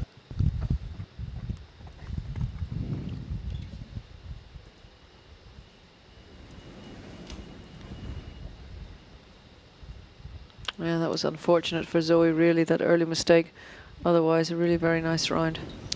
Just going to leave them on the 4, 71.33 for there for Zoe Hank-Conter and Melody Kay. Like I say, second spin to come. Puts her into 10th place at this point of this Bainbridge Company's 5-star this afternoon. Yeah, you can just see good shot there. She comes around the corner and she does say whoa, but Melody was just had a little bit too much pace on at that stage. So unfortunately another one falling victim to the peacock double down there as well. But again, some of them you're trying to bend the line a little bit through there. So again, you're reducing your chance of getting it absolutely, or making it harder to get it spot on through there, aren't you? You're not just going to set up, getting a nice straight line, landing and going, okay, I'll go another couple of strides and then I'll go turning. Yeah, it's a difficult turn, and you will see that it is always the same riders who are very good at making these turns, and it's all about self-belief, experience, training of the horses, rideability of the horses, elasticity of the horses, body language of the rider. Just like that, beautifully ridden there by Kyle Tim. Had his horse lovely with him the whole time, short reins, really helped to balance the horse through the corner. He's been having a wonderful season here, Kyle. Oh.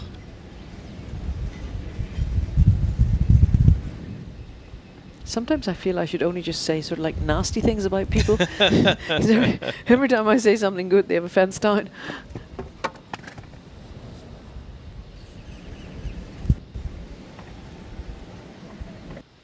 Again on the roll back to the plank.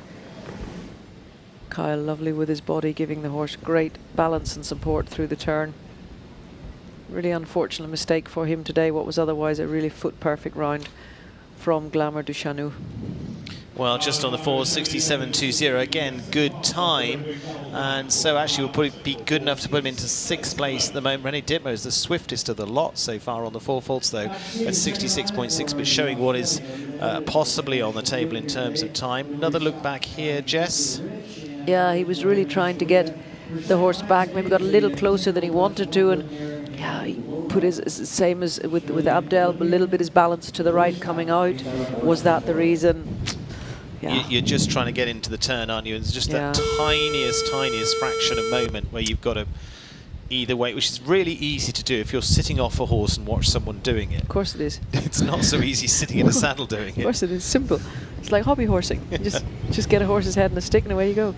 Hilary Scott has got her horse, which is Lola, which is the Dutch-bred mare by Carden. So for Hilary, second shot now for the Australian rider. Yeah, Hilary will be really wanting to have a better round this time. And Lola, a horse that has been coming up so good for her now. She's been producing her really well, but she does need to pull something out of the bag now to get the qualification. Was going so well yesterday before having the mistake at the double of Erdigals. Well, that was well ridden. real determination, consequence, and Lola answered beautifully. She just has to watch coming out of this double now. Stay straight now, give Lola time. Yeah, you could just see it on the Oxer before. A little bit tight behind the saddle and a little bit difficult for her to finish behind. Another hard luck story there.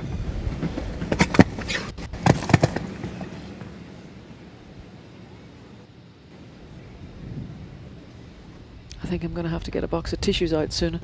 Start feeling with all these poor riders that are not going to make the cut. What Lola really, apart from that mistake, really trying hard around here today. Last event's going to drop as well. Total of 870.79, 2 down for Hilary Scott and her final ride there for the Australian with Lola. So giving it several good spins.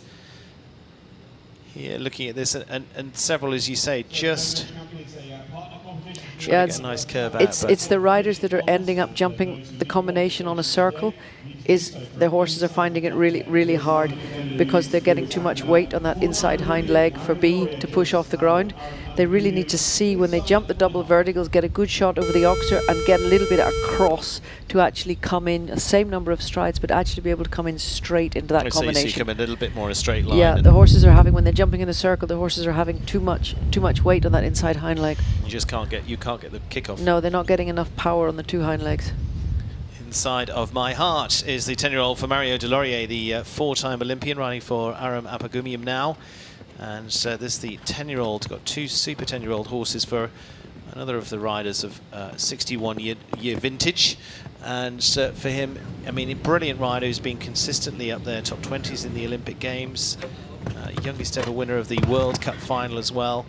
And for horses, really, for him, these 2 that he's had this year of the same age, just gaining good experience for him. Yeah, 2 lovely horses. And he got himself really straight there. That was so well ridden. I suppose we could say he has a little bit of experience under his belt as a rider. But that was exactly, as you say, that was the copybook of exactly what you were saying. Totally. And inside of my heart really is a lovely horse. Didn't have the best day yesterday, but you can just see it's still an experienced horse. Has come back today, so good. Very promising horse. And like you said, Stephen, Mario really has been taking time to produce these 2 lovely animals.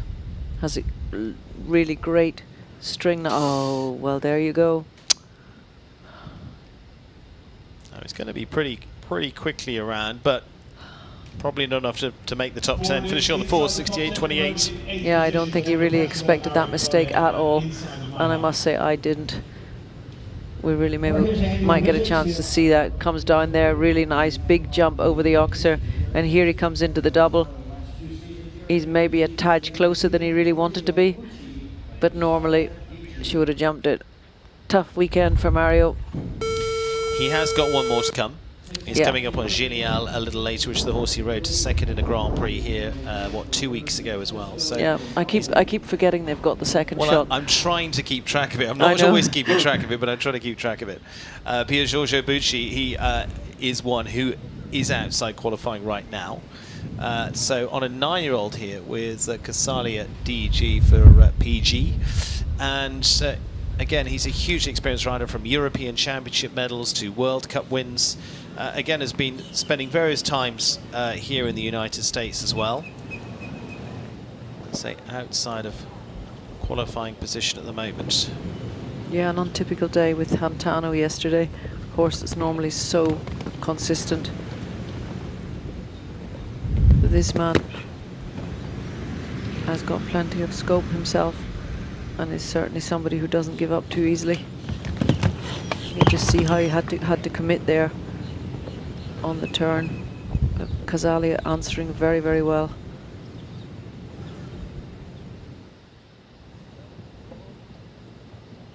Nicely done.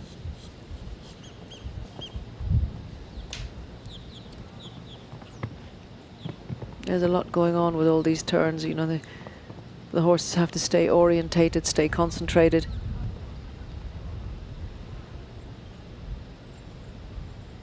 It's important that the riders really stay calm and keep giving the horses a confident feeling on this last line after all these turns left and right and up and down.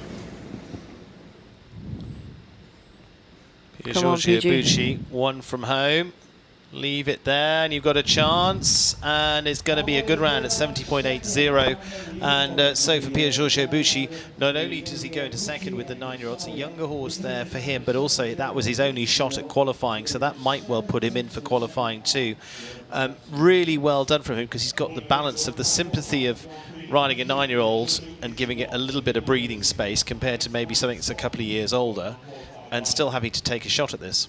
Extremely solid round from PG, and that horse really jumping beautifully, but he gave, like you say, he really did give the horse every chance to jump. And he, you know, you could see at one point he was feeling that the horse was getting slightly disorientated with the turns, and he just kind of picked the horse up between his leg and hands and said, I'm here with you and let's come on, get home. Super round. And I do believe you're right, Stephen, he does have a chance now to stay in that top 10. So goes into second. Laura Crouch is leading so far, with Kelly Darragh is second, Christian Kukuk third. Top 5 for Ben Mayer, Dallas Vegas Batty. So that's halfway down that group of the top 10. Natalie Dean in 10th place at the moment with the 4 faults, but again she's got another ride to come. Donald Whitaker is also outside qualifying at the moment for the British team rider that was part of the European Championship silver medal winning team last year. Royal Red, Van Het Linderhof, again 9-year-old for Donald here. He's had so much success on Millfield Colette, who's actually, he's not going to jump later on into this class, I gather. So this is going to be his one shot at getting that spot, and that's not going to happen. Yeah, I could just see Royal Red just not letting go behind the saddle there. And Donald took a forwards distance, but he wasn't able to get his hind legs out of the way of the pole.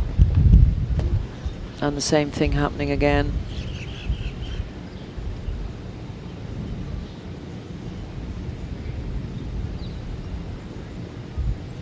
Very disappointing for Donald with Millfield Colette not to be in that big Rolex Grand Prix tomorrow night, because they are one of the best combinations around at the moment. So that's a big loss for him, and actually a loss for the competition not to have this great pair in there. Yeah, that'd be a very competitive one. Normally, like I say, they've been a part of winning teams for the British, including up at Spruce Meadows, and the team last year as well, up in Canada at one of the great venues there as well. But unfortunately for this less experienced combination today, 4 poles falling, puts a 5th, 6th on the floor, and time faults as well, and I think he might just slide by the last as he's going to, and so going to retire there for Donald Whitaker.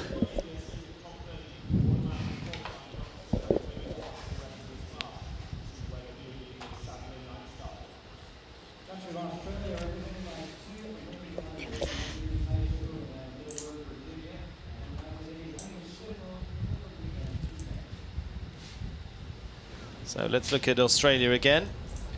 This time with Tyser Owen. Tyser with Kobalina TN. Tyser has had such a fantastic run this year. She finished equal second in one of the big 5-star Grand Prix. And also seen a rider that last year was part, well, 2 years ago now, was part of the Olympic Games in Paris. And for her, it's been great consistency with Hialita B as well. Tyser in qualifying yesterday, finished in 18th place, so she's got her qualifying position. And this year has been another step up for her with that horse. It's great because American ownership of the horse as well, with Mike Smith, who's here. He's based up in Virginia and here in Wellington, Florida. They've got a farm literally just down the road. And it's been great to see her talent come through. Yeah, it's very good for Tyser to have the support of such a great owner of Mike Smith, who also supports McLean Ward. Yeah. And she gets some help from Marcus Beerbaum, and I've seen the two of them working quite a lot with this horse, who's quite feisty, and Tyser really finding the good way with her to take the best out of the energy that this horse has. Very ambitious horse, very good jumper, and she's delighted to be qualified for that Grand Prix tomorrow night with the lovely Halisha. Great partnership between those two. I mean, fantastic professional, but she was also telling us earlier this year she's also does some teaching, and has done here, of some of the pupils in terms of at the school. She was teaching science and maths. I love it. To the kids as well. So she's a great all-rounder. Yeah, it's great. It's, you know, it's amazing the stories that different people have. Yeah. And it's actually quite funny how many school teachers have become riders. Yes. Or riders who went... Trevor Breen, off the top of my head, for Ireland. Yeah, went school teaching and then came back to the riding.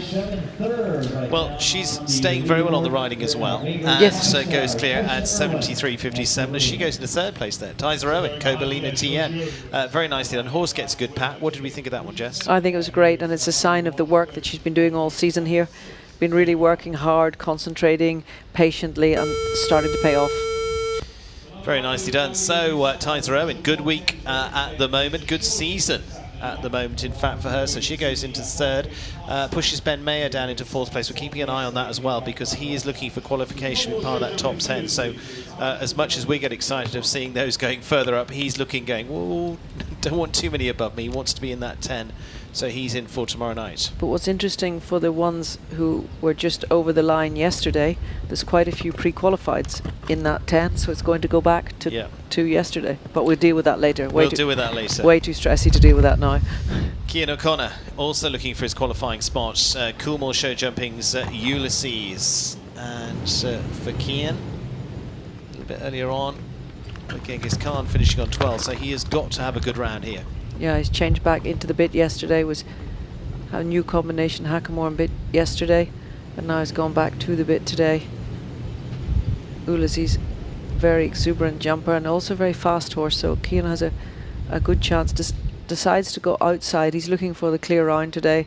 Quick, but still he really wants to make sure that it's clear.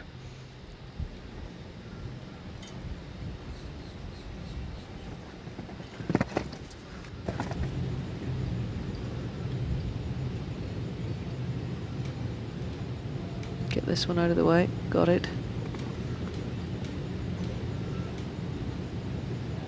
This is looking good now for the qualification. He's certainly going to put himself in a good position to see how the rest of the afternoon works out. Nicely done, and it's 72.09 Cian O'Connor and Ulysses. So for Cian, he goes into third place. He pushes Ben Baird down a spot into seventh place right now. Cian, though, Ulysses in third. That might be enough to get him into the Grand Prix tomorrow night. Yeah, I think that's looking good at this stage. I mean, we have to see how it pans out, but these clear rounds are very hard to get, and he made a smart move going around to that Oxer up the hill just to make sure he got the clear round. Rennie Dittmer coming up. Those are the lineup at the moment. Just a couple of changes there recently with Tyser Owen going into fourth. It is Cian O'Connor there into third spot. Pier Giorgio Bucci now sliding into second. And our leading five at the moment in this Bainbridge Company's 150. That refers to the height of the fence is 1.50 m. Class itself is for $62,500. Now Rennie Dittmer goes to his both Grand Prix and German team ride in Corsica. Horse he rode to win the Hampton Classic Grand Prix here in the United States previously as well, on a winning team for Germany last week too. He was actually featured in the big class Grand Prix here before now, so very familiar. He's been here for the last few seasons here in Wellington, Florida too, in the winter sunshine. But he is now again under pressure, and that's where he's bringing out his best horse and saying, okay, we've got to get this done now. Yeah, very much so. And the pressure is really on at this stage. Of course, he and Corsica have proved on many occasions that they can stand the pressure. But will it be today? Jumped that very much in the angle and just steadied down from the 5. That was nicely done. There's a feeling of there's a little bit of a change in the tempo of the riders now. Yes. It's as if they say, okay, we're not just going to ride as fast. It's so important to get that clear round. We're not going to take the ultimate risk. So it's going to be interesting. Oh, again that falls. That might be a very, very expensive pole. I think it is. And that's an even more expensive one. Unfortunately, it's going to be 8.71.39, so leaving him outside of qualifying there for Rennie Dittmer. And Corsica, unfortunately, he does actually sit in 8th place at the moment with Cody, but I'm not sure that's going to last. No, unfortunately, I think he'll be in his jeans tomorrow night. Hard luck for him. So from Renee Dittmer to Marilyn Little, she is certainly going to be in a riding gear tomorrow night because she jumped superbly yesterday. Marilyn, who's been twice second in Grand Prix this season, brilliant rider who's also been a highly accomplished eventer as Pan Am champion back in 2015 as well for the gold medal there, but has got probably the best string of horses she's had around her for quite some time now. Winners this season into a string of classes, but here we're just an 8-year-old, so younger ride here in Dorado, again by Grand Dorado. We mentioned that stallion a little bit earlier on for Marilyn, and owned by 10 Carat. I'm not sure whether that prefers the orange or the sparkly type, but well, judging by the group of ladies, I would say yeah, it would be easy to know which one it is. But she's been having a great time here. Horses jumping wonderful. Heidi jumping wonderful. Contessa jumping wonderful. Gets great support from her mum, who's also a successful rider, rode on the team.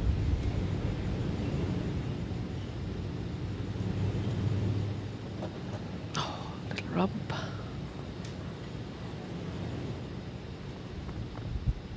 Oh, that was well done. She really kept the horse between her hand and leg through the corner, guiding the horse every stride. Although she's a very delicately built person, she's strong in her core and is really able to support the horse. You could just see the patience that she had there off the floor. She stayed very quiet and gave Narado time to come off the floor.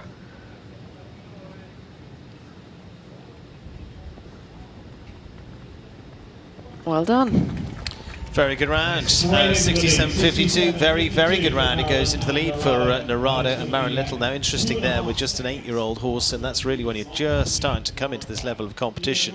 But so smoothly done by Marilyn Little. That was a class performance. Yeah, it really was, but as you could just see there's really how you show how she has the horse really supported the whole way from her own body and really absolutely able to bring that horse very, very good through the turns. So Marilyn Little, the new leader of this Bainbridge speed class here this afternoon in Wellington. Marie Damont of France, again team rider just last week, has headed over to the United States. First time here in Wellington. Pona de Quesnoy for the French-bred mare for the French team rider. Yeah, lovely mare, Epona. These two have come up the whole way them together. Like her other horse, jumped so good yesterday. Yeah, finished in 7th yesterday with Fauban de Belliard. Marie, very, very dedicated rider and feels a lot with her horses, builds very good relationships, understands them very, very well. Just see her going out there.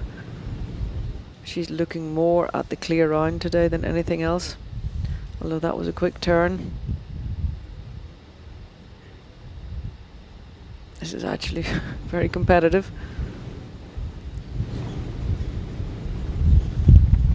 And nice for Epona to be able to actually come down a little bit. She's had to lead the way the whole time now, and having brought another horse up to that level, she can share it between the two horses.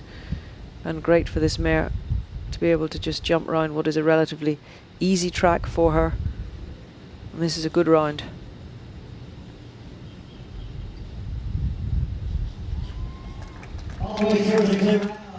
Very good round for Marie, 70.65, and so puts her into 3rd place so far with the Pona de Quesnoy. For Ben Mayer, that puts him into 9th place now with Dallas Vegas Bat. He's still got Anjou to come a little later on, but again puts him on the edge of qualifying. Rene Dittmer is also going to be sweating it out because he's on 10th place right now on the 4 faults with Cody. Both those riders right now would like to say, okay, stop competition. That's it. Rain, please. Rain, storm, do something. But no, it's not going to.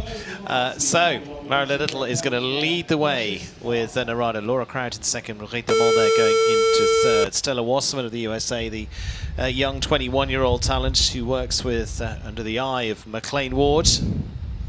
McLean, for those not familiar with him, is multi-gold medalist for the USA and actually I think 4-time winner of this finale Grand Prix. And certainly, I think the only rider through Wellington that's won every single Grand Prix at some stage in his career.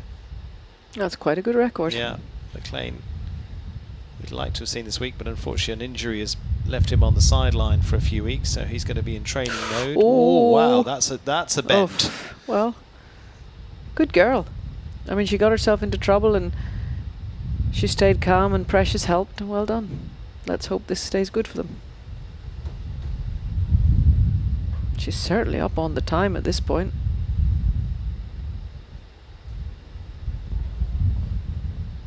Oh, checks a 5. Oh, yeah. Took the 5 and then took the 7. It was just a little bit ropey. She had to really wait up for the 5, and then the 7 just ran away. Shame after what's been a super round. I just fallen out of bed. But really, the first half of that round was great. Going to finish on 8, as you say, early good start, but unfortunately not completing with it. So it's going to be 8:69.23 for Stella Wasserman there, and Precious Theresa Hagen. She actually has a second ride to come with Myla a little later on, which is the former ride of Ken Farrington, who's been world number 1. Just unfortunately doesn't get the stretch across.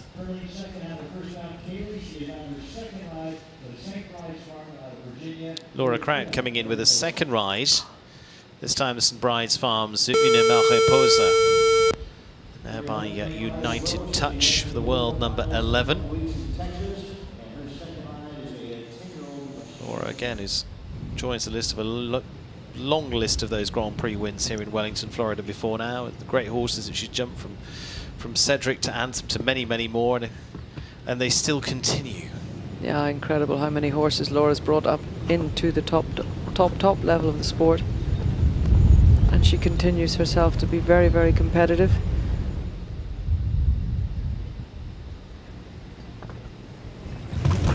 Yeah, nicely done there.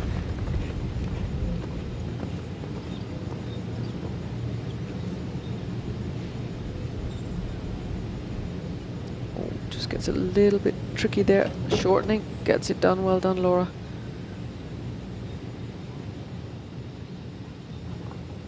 In that angle of the camera, you can see how tight that turn is and how much the riders really have to work to get the horse's eye on the jump. This is a great round so far from Laura. Got to get this plank out of the way and then head for home. Super. She must be there or thereabouts. Oh, it's a long one. Oh, got away with it. Come on, Laura. She's just off the pace. Good round again, 68.88 for Laura Kraut. In fact, she'll go second and third. She goes second with Une Mariposa, third with Kaylee, puts Ben Mayer into 10th place right now in the top 10 to qualify. He's not qualified, the world number 3. Why am I making you think of that? He's the world number 3 right now, still looking for a qualifying position, but another ride to come yet. And Laura, yeah, she saw a very long one, as a few people have done around the corner, but she was so consequent. And Une Mariposa said, yep, Mum, we're just going to do this together. Great to see the teamwork between a horse and rider.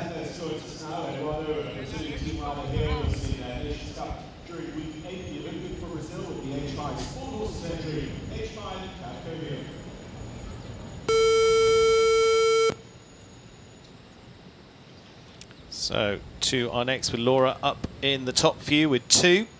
Ben Mayer in 10th, Christian Kukuk, Darragh Kenny, Tyser Owen, all in that top group. Eduardo de Menezes now, the Brazilian Olympian, also looking to qualify. And for him, he's actually got 2 rides yet to come. We're still a good way into the class. He's still got 2 to go in this. Eduardo, H5 Sport Horses, H5 at Cadco Hero Z, stallion by Casada. So he was also second in the World Cup qualifier just a few weeks ago. Yeah, Eduardo had a difficult day yesterday. So he'll be really looking to get that qualification today. Very dedicated, hard-working rider, produces so many horses. Now for many years worked together so closely with the Hank family. Not only riding his own horses and looking after his own string, but also supporting them with their horses, training and helping. Cadco really didn't back off in that vertical going into the double.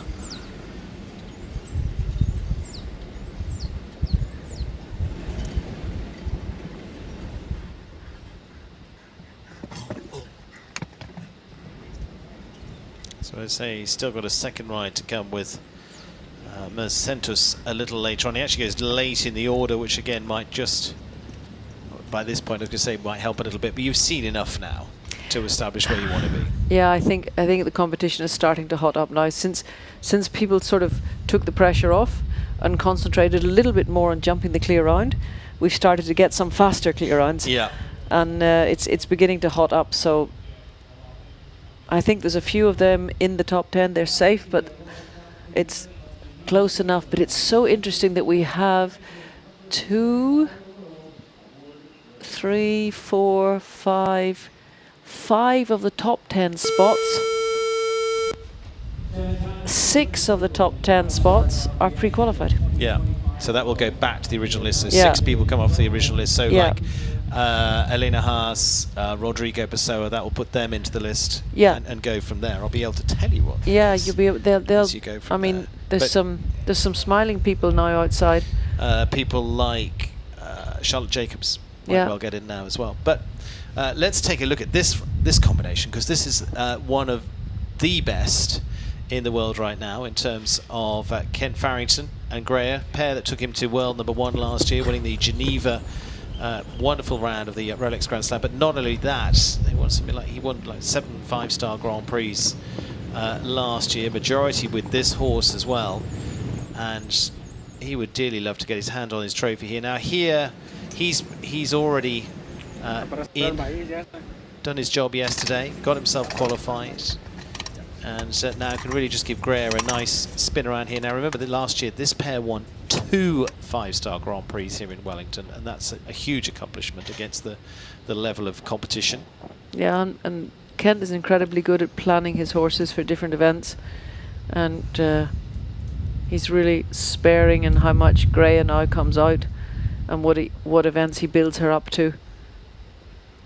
Such a beautiful mare, and it's so nice to watch them in the warm-up. He really just gets her confidence over small jumps before coming into the ring. A lovely, lovely mare. I have a particular soft spot for this mare. I just find her such an athlete. And looking extremely good here today. I think Kent will be going out of this with a great feeling. But this is exactly what you were saying earlier about, you know, horses that sometimes just need an outing before the big class as well, just to get the blood up, just to keep your match fit. But that's exactly what he's doing. Yeah, and we also have to think a little bit further. I mean, Kent will be going a couple of weeks to the World Cup final on home ground in the States, in Fort Worth. He's got 2 horses on the list for it. Grey is one of them. So does jumping today and tomorrow also have a little bit to do with the World Cup format? He wants to have her going those 2 days, 2 big classes, one after the other. You know, the thought process also goes further. So I have him definitely down also as one of the favourites for that World Cup final. Well, we will see. They're going to be one of the favourites for tomorrow night Most as well. definitely. Very much going to be in there, and we'll be getting all the stats from Equa Ratings as we go through that too, to see how they perform. But when you see that horse has a clear round rate of 60%, that is one of the stats that comes from them. That's okay. That's very, very good. Yeah. Roberto Duran, DSP Callas now for Roberto. Now currently in 17th place with Desuktov. He's got to go for this if he's going to get in the top 10 and get himself in qualification. You can see now he goes around. People just not prepared to take the ultimate risk anymore, trying to find their speed elsewhere. Oh, he was just a bit too far off it.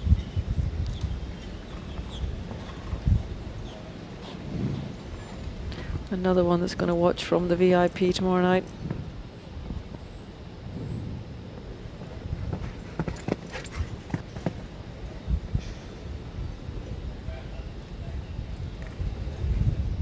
Still 29 combinations left to go in this big class to chase around, and again for those looking for qualification, I'm looking at the top 10 right now. Top 10 is all clears, but we could have another 10 of those there. Yeah, and I think the scenario for some riders, the likes of Cian O'Connor, he sits now in 6th place. I think he sits in 39th on the other. Yes. You know, he's going to be 37th actually. If he gets pushed out in the top 10, he's probably going to get pushed in on the other one. list, I think yeah. he's actually just going to get lucky, and either side, he's just going to end up getting lucky. Charlotte Jacobs going to be coming up next. Roberto Turan heading on out there for him. Unfortunately, not going to put him in the right spot at just at 2:10 local time. Rinculo Milchon has been a wonderful partner for Charlotte. Owned by the family's North Star, this Irish-bred gelding by Atlantis. And this is a pair that could really suit it to this. Charlotte was part of winning teams for the US last year, both here in Florida and up north as well during the summer. Was a multi-winner with this speedy little horse as well.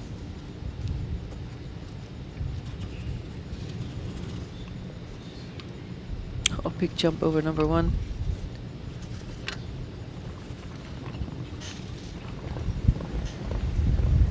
And these two have a 51% clear round rate at 150, so as you say, very, very suited to this class. But, you know, a lovely, tight little efficient combination, aren't they? Yeah, and Charlotte, a great rider. She's really, over the last years, gained so much experience. This is really on point so far.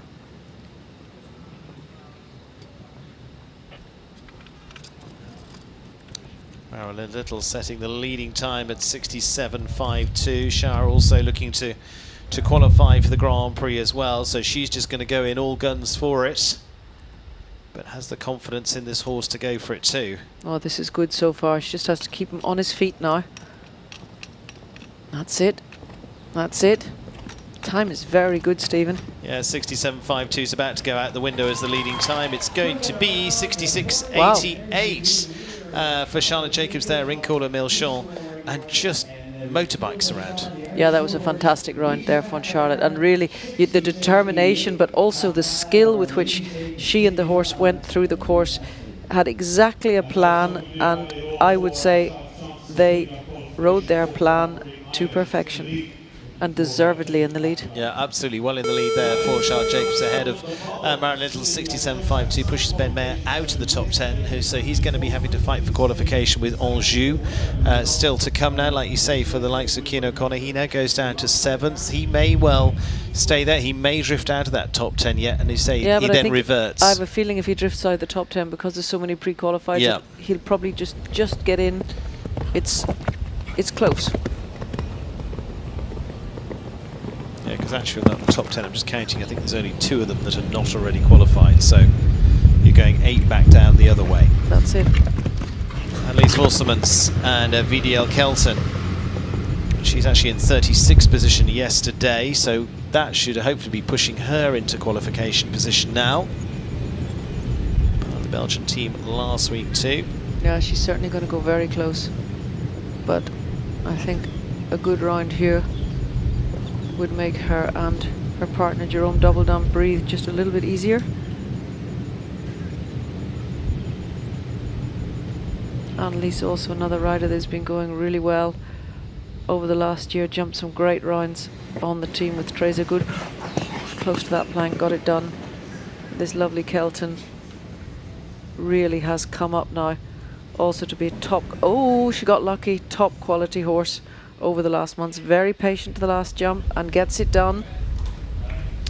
So 72.38 for Annelies Wolsemans, and VDL Kelton will take her into 8th place right now. So puts Darragh Kenny top 10. He was in from yesterday anyway, and so as you say, a little bit more. Pier Giorgio Bucci, I'm eyeing him up in 6th place because he hadn't qualified yet for the Italian. So he will be looking to get the old grappling irons out, hang on by the fingertips and stay on in there. for him. There's the leading pack right now. Charlotte Jacobs leading on 66.88. Marilyn Little second. Laura Crouch with third and fourth there, completing the top 10. Cian O'Connor in seventh. We've just seen Annalisa Volselmans going into that group as well in 8th place. Tom Watchman, 21-year-old from Ireland, been more and more a part of the Irish team over the last 2 seasons as well.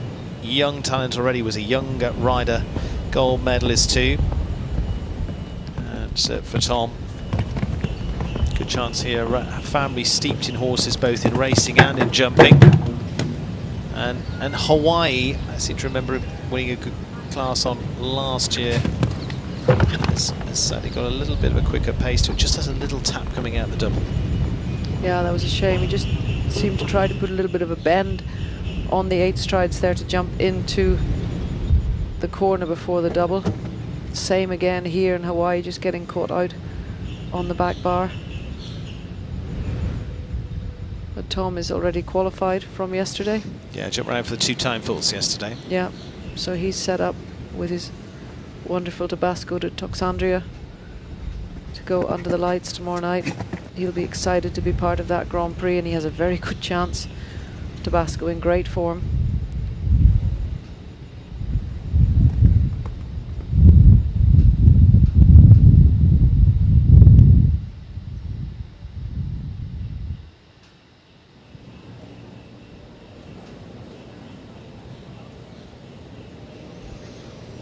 Finishing on 12, 76.44, 12 there for Tom Watchman. Like we say, he's in qualifying with Hawaii, though, has 3 down this time. Pops off that Rolex fence, unfortunately for them. Little bounce there, but already safe and qualified for the $1 million Rolex Grand Prix on Saturday night. Jordan Coyle is not yet, and has 2 to come yet. Riding a Riso, which he's won a 5-star Grand Prix in thermal before now as well. This is for the Elan Farm, for the Irish rider based here in the United States. Got 2 in the latter part. In fact, he goes last on his second ride. So literally is going to be in last chance saloon if he's there, but he'd like to be in a much better position here for this horse, as I say, that's been a big winner for him. Now, Jess, talk to me about this horse, because, you know, be a big jumper. Would it have the pace here? To me, this would be more of a clear round horse. Yeah, the pace is no problem because of the length of the stride. Yep. And because of the rider. But Arioso would not be such a handy horse. So these turns Jordan's really going to have to manage, which he did there beautifully.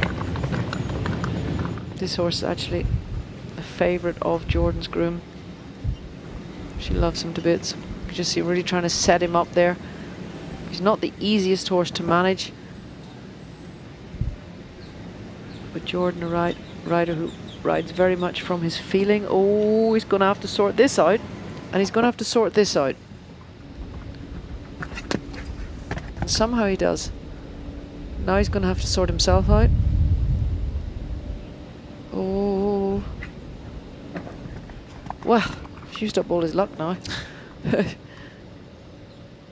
Come on, Arioso. We need another Irish in that Grand Prix.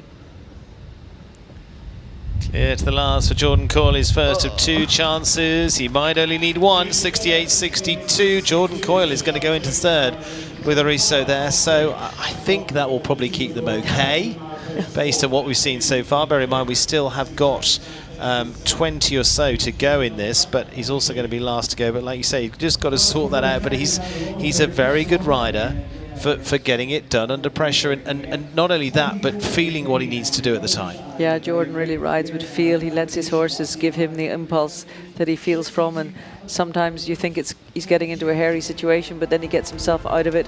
And I must say, both he and Arioso there are doing a great job to get hopefully qualified. Charlotte Jacobs leads the class so far. This Bainbridge company is $62,500 speed.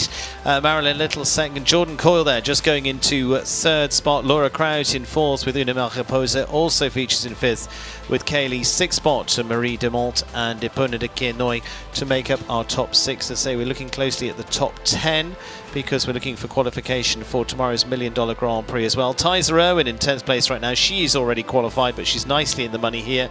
Keane O'Connor hanging on there in 8th place with Ulysses.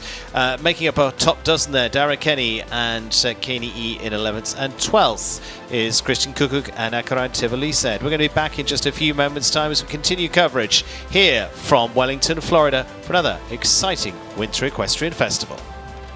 7 elite 5-star Grand Prix. They are shows you just want to be your best. You can really feel the weight of the history when you come here. He will jump maybe the biggest 10 feet of the year. It takes determination and hard work, not just great horses.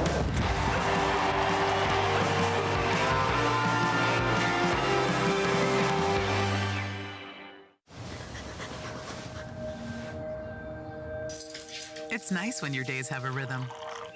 But what happens to that flow when you go from working to retirement? A free personalized retirement income plan from Fidelity can help you make the transition wherever life takes you. It can help you keep your income and investments on target and give you a clear view of your cash flow so you can feel free to explore. Fidelity can help you take on retirement.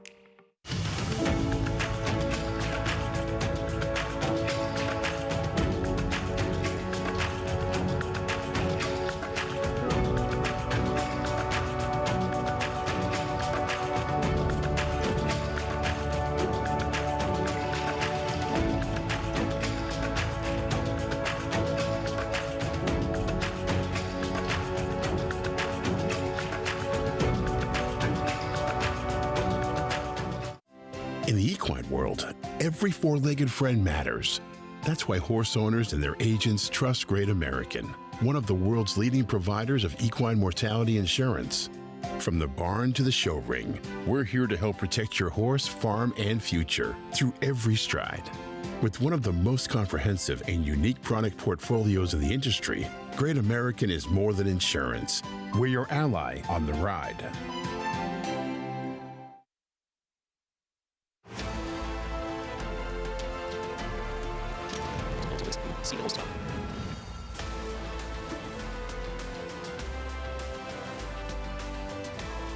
And welcome back, getting into the closing stages of the $62,500 Bainbridge Company's 5-star. An exciting afternoon, all sorts of stories coming out of this qualifier for the next, the Rolex Series Grand Prix. And let's take a look at our leading lineup so far as we just take a little bit of a breather in this class at the moment, but taking very little breath around the course was Charlotte Jacobs and Rinkula Milchon, because they were absolutely on the button, round in 66.88. And Jess Curtin alongside me. Jess, again, another impressive round with a horse she just trusts all day. Yes, absolutely. And I think the two of them really had a good plan today, and she saw it through. Like, she concentrated completely on her horse and her plan, and it was an exceptionally good performance. What I love watching that player, I know she loves the horse to death, but it also just looks like a pony flying around there as well. Yeah, it's a typical Irish horse, you know. It's clever like a pony and really answers. And, you know, when she says, come now, we have to do it, the horse really answers. So it was lovely to see the round. Lovely to see from Charlotte there. But again, some interesting stories. Like we said, we're seeing a lot more of those going for the clear now, maybe backing off a little bit, looking for the qualification spot. It's going to be interesting how this starts to play out towards tomorrow's Grand Prix as well. But Charlotte, she's not left an awful lot on the table for the rest of them if they want to win this class this afternoon. No, I don't think she has. And I think, you know, people are still wanting to qualify. There will be one or two who want to win the class. But it's like you said, that was a really smart round today. And here let's take a look at it. Here we can see really well. She comes out of the combination, quick around the corner. Lovely. You can see super direct contact with the horse. And here also she says, just steady now, balances, takes the 5, jumps it, and is patient here. You know, we've seen some have tried to bustle up here on the 8, and she was patient. And again, coming home, very patient on this jump that's caused a lot of trouble. And to the last also, perfect horse and rider in harmony the whole way. Here's back, mane flying, Absolutely perfect picture Love if it. you were a kid watching Love that, it. wanted to enjoy it. Yeah, but that's what it's all about. Yeah, exactly. Exactly. So leading the pack at the moment is Charlotte Jacobs. Still, as I say, got 20 or so left to go in this. Yeah. So it's not done and dusted No, yet. it's a bit of a marathon It's a little bit of a today. marathon today. Jordan Coyle, we just saw there, going up into the top few as well. He's looking for qualification. He's actually going to go last with King Canaan GP, but he can get a little more breath into his lungs now. Yeah, really. I mean, he got himself into a trouble a couple of times, but he got himself out of trouble, and it really has paid off for him because he wanted to save his best horse for Saturday night. So now I think we could safely say he is in with that performance. Fingers crossed, looking at that. And for those in there, we saw Laura Crouch, 2 super performances. She's got 2 literary horses back-to-back in that lineup so far. She is just a class act all the way. Yeah, very much so. Laura in great form, producing younger horses, has the qualification or she has the bye because she has a wild card from her medal winning. So just producing these horses and doing it in such a lovely way. Looking at a great job there. So our final 20 or so to come into this Bainbridge speed this afternoon. But I say speed, it is, as I mentioned earlier, definitely been about the jumping in there as well. The accuracy level demanded here at this level, although we're sort of going down a little bit from what we'll see in the Grand Prix. We're jumping 160 tomorrow in terms of height. We're jumping 150 here today, but you up the tempo and some of the accuracy level is very, very hard to achieve. It shows the skill of these riders. Yes, and also the skill of the course builder. I think what Guy has done is he's, with these turns that he's made, and also the temptation to turn tight. We've seen it out of the red combination. A few have turned there a little too tight, have knelt on the back bar. He's tempted the riders into making very minor mistakes, but it's enough that the poles are on the floor. Yeah, just the one here, the one there, and then that final line as well just catches quite a few. As you say, you sort of start to come down that chute to finish off, and you almost get taken with it, don't you? Yeah, we've seen 1 or 2 just misjudging slightly where they wanted to be on that oxer coming into the combination. And here we see the turn down the hill on the 4 or the 5. And again, Charlotte. We can't get enough of Charlotte today. We certainly can't. And so here she comes down the final line. And we're going to take a short break as we resume to see whether Charlotte can be beaten this afternoon as she leads this Bainbridge Speed this afternoon in Florida.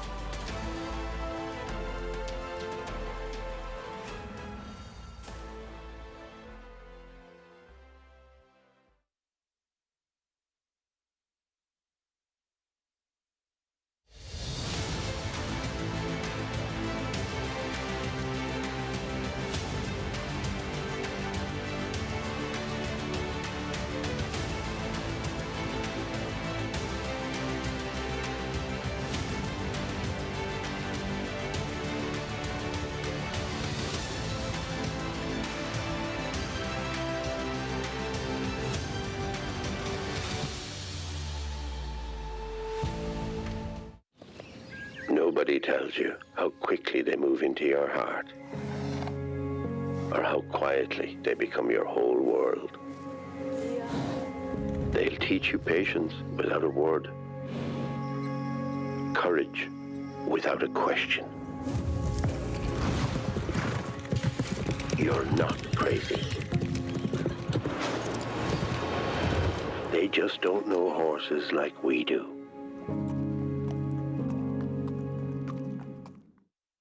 Florida Coast Equipment understands the equestrian way of life, and everything you introduce into that life should be uniquely created to perform within it. So, we created the Kubota Winner Circle Tractor Package, designed exclusively for riders who expect uncompromising power, precision, and performance. Because every seasoned equestrian knows it has to be a Kubota.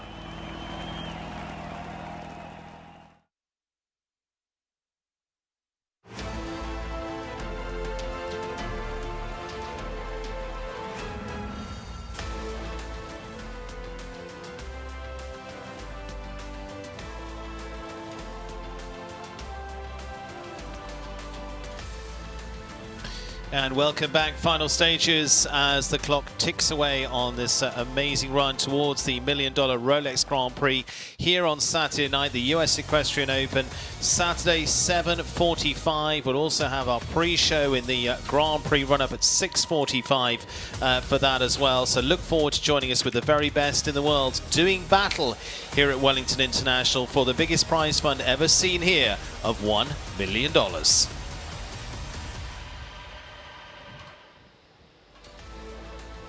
So those remaining of our group in this Bainbridge Company's speed this afternoon, led so far by Charlotte Jacobs. These are the remaining combinations, just over 20 of them still to come.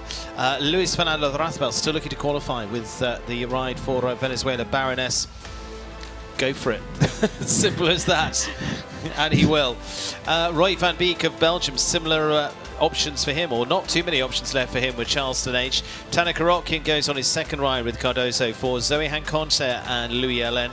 The world number 7, Francis Nina Malave. Regular with him, Mike Clementine gets a shot here.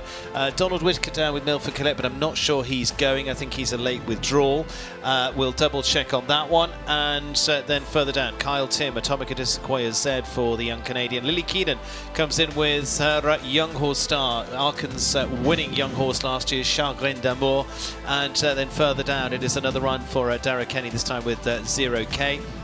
Natalie Dean still outside qualification. There's two very interesting ones back to back. Natalie Dean and Ben Mayer still looking to qualify. Both of those. A co-trem Anjou de Grissy, and Ben had a lovely round with Dallas Vegas Batty, but sits in 13th place right now, so he's outside the 10 qualifying from here. Didn't have the day they wanted yesterday. We're at the bottom of the list, so they're not going to come in the yesterday's list either, so they've got to get it done today, as has Natalie. Further down, further shots for Kevin Jochims, Casquetto van der Helle for the Netherlands, and Mario Deloria, Geniel de Bineville. The reality is we're down to our final few, and Jordan Coyle will go last for Ireland with King Canaan GP after that very good performance with Ariso to put him into third place. The reality part of this for those in the Grand Prix tomorrow, Jess, is there are 40 slots. There were 60 riders jumping this week. 20 will not make it. It's very true, but it's very exciting to see the whole qualification process. I mean, it's like any qualification process. This one is quite complicated. I mean, maybe you could even think, should we do the qualification over 2 days and add up the points? You know, there's a lot. There's all different ways it gets done. There's all different ways of getting the qualification, but certainly what it does do is it makes it very exciting for the viewers at home. And it does mean that the riders have actually been quite under tension now the last 2 days. Yeah. Those who've qualified have had an easier day today. Those who are not, they've been under a lot of tension today. So it's going to be interesting to see with this tension, how does that work out tomorrow night? You know, sometimes when you've got that adrenaline the whole time and you've been under a little bit of pressure, it makes you even sharper. So if you haven't had to be, if you've been a little bit casual during the week, trying to get yourself in the right mind space, where you've been quite a good mind space already for the last 2 days. Yeah, and sometimes that little feeling of having been the underdog can really give you that extra push. So a man who often is in the number 1 spot is Luis Fernando Rathbel, now Venezuela. Liana Blin's Baroness, there by Belus Bellini, as I say, multi-winner here in Wellington. Now he needs to be in the top 10 here to get qualification as well for tomorrow night. And probably one of the most prolific winners here in Wellington over the last 12 months. This is a pair that could get it done. Let's give you a little bit of facts and figures. 10th place at the moment is Tyser Irwin on 73.57 and clear. So basically he needs to be better than that. But to be honest, he needs to be more like 70 seconds to put himself in a safe spot. And we're really seeing that to get that 70, you're on it the whole way. They can save themselves a little bit of room, go around to the double of verticals. That is a possibility. He's chosen to go in. He rides it very, very well. The horse jumps it super. But they do need to stay on it the whole way. What I have seen is some riders, you know, that at the beginning they've been that little bit patient, and from this moment onwards, they've kept the pressure on. They've thundered around to this oxer, stampeded up through the middle, and then galloped for home. At this moment, he's on target. Beautifully done through the corner. Lovely balance around the corner. Ooh, he's there or thereabouts. It's going to be tight, Stephen. Going to be very tight, but it's going to be a very good round. Like I say, needs to be around 70, 69, 81 is even better than that. Great round. And so really good rounds there for that of Luis Fernando Larrazabal. Puts himself in 5th place. Whichever way you're looking at qualification here, you've got to jump your way into it. And that's what he might have just done. That's very well said. It's not being handed out like a flyer. But he really rode such a beautiful round. He really had such a lovely balanced turn into the double verticals, was straight on the red double. Great roll back to the plank. Brilliant round. He deserves to be in the Grand Prix after a performance like that. So very good start from Luis Fernando Larrazabal. So 10th place now is Annelies Vorselman's VDL Kelton in 10th spot at the moment. And so she might get in because she was 36th yesterday, so they might spin back to her qualification later. Roy van Beek, also Belgium, on a 9-year-old here with Charleston H. He was outside the qualifying spots yesterday. Jumping here on the Belgian team this week, or rather last week, and then heading here with this horse by Comme Il Faut. He has 2 lovely horses, but horses that he has done such a great job to produce and is now starting to enjoy the hard work that he has put in to bring these horses to this level. Oh, riding for the Heinrich stable, great owner, great supporter, keeps these horses for him so that he can be in the top of the sport.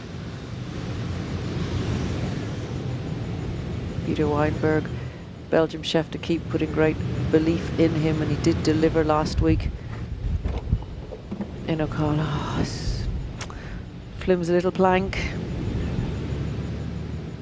That's a hard luck story for him this weekend.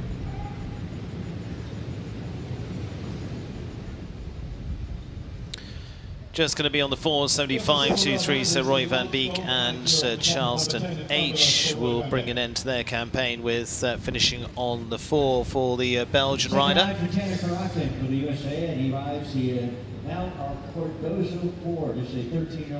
Spring along as they go back to this rollback again, give themselves a little bit more space here for this 9-year-old, and almost looked as though they'd just given enough. Heartbreaking. Yeah. You know, he did everything right. He gave the horse room, he gave the horse space to try and get it jumped, but sometimes that's not enough. Tanner Karotkin, as we get further down, 2nd ride for him for the Castlewood Farm here in Wellington. Now Cardozo 4 for Tanner, the young talent who's been 2nd in a Grand Prix already earlier on this year here in Wellington. There's been strings of Grand Prix, but all culminating, climaxing in the $1 million Rolex Grand Prix on Saturday night. Well, he certainly set off as if he meant business. Got that out of his way.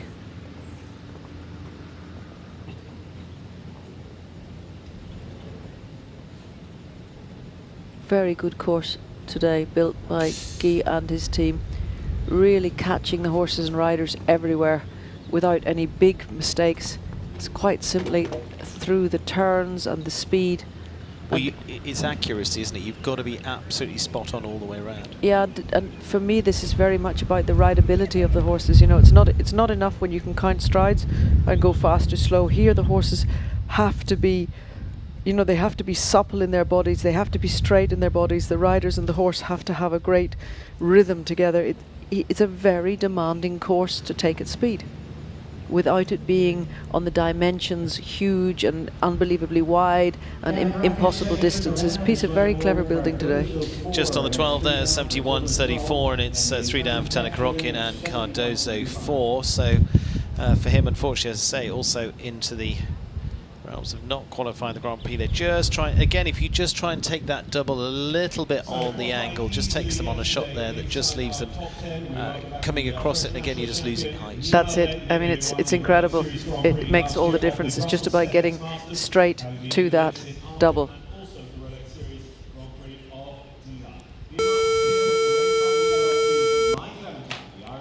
Take us through to Nina Malave. Now, Zoe Hanconte was due to go next. I think the horse has just lost a shoe, so hearing they're going to go a little later. They're going to go down after Kyle Tim. So coming up in a few minutes. Nina Malave, in the meantime, for France, world number 7. Talking of accuracy, one of the most accurate in the business. Lovely rider to watch. And this has been a terrific combination. I think they won 3 classes last time at Ocala.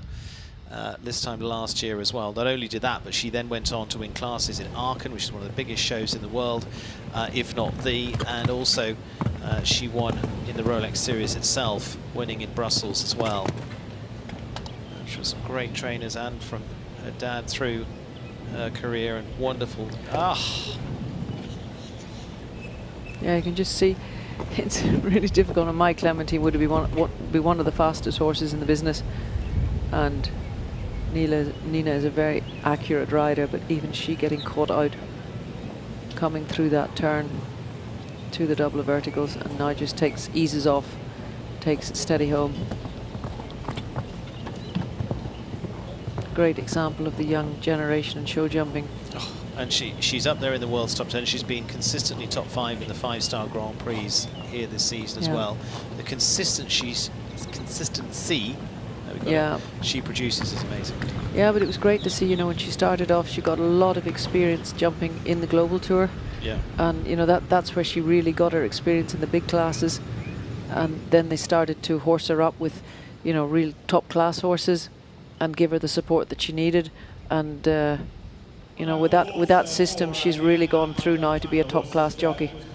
Just on the fall there at 75.85, Nina Malavey and Mike Clementine there for the Rain family. And so, not to be today, but it's one I would strongly be looking at for tomorrow's $1 Million Grand Prix. Definitely, with the form that she is in and the way the horse is jumping, they belong to the favourites, of course. Still leaving at the moment at the top, Charlotte Jacobs leading our class with Rinkula Milchamp. Now to Ansgar Holches Jr., another of the young stars of the US. 21-year-old, like I mentioned before, multi-Grand Prix winner here in Wellington before now. Much of that with Pixel K. And so with Ansgar Holches Jr. and Nabucco on course.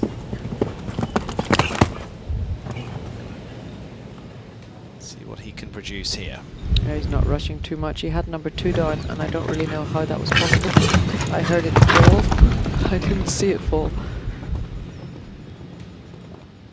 He must have just clipped it off camera, but it certainly is on the ground.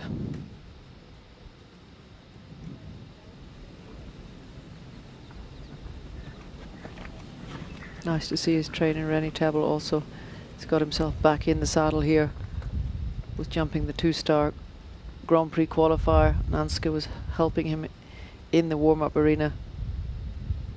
Also great for a young rider to be able to be part of the team on the ground and witness what it is to be support staff for a rider. All these things are really important in the career of a young rider.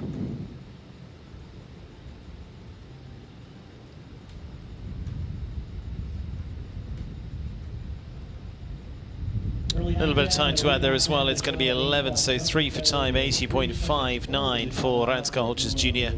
and Nabucco Z. But after good rounds yesterday and throughout the season, been a very good season for Ansky at this point. But as you say, it has the second fence down. But certainly not the first to do that either. No. It's been a kind of an all-round fence problematic course today.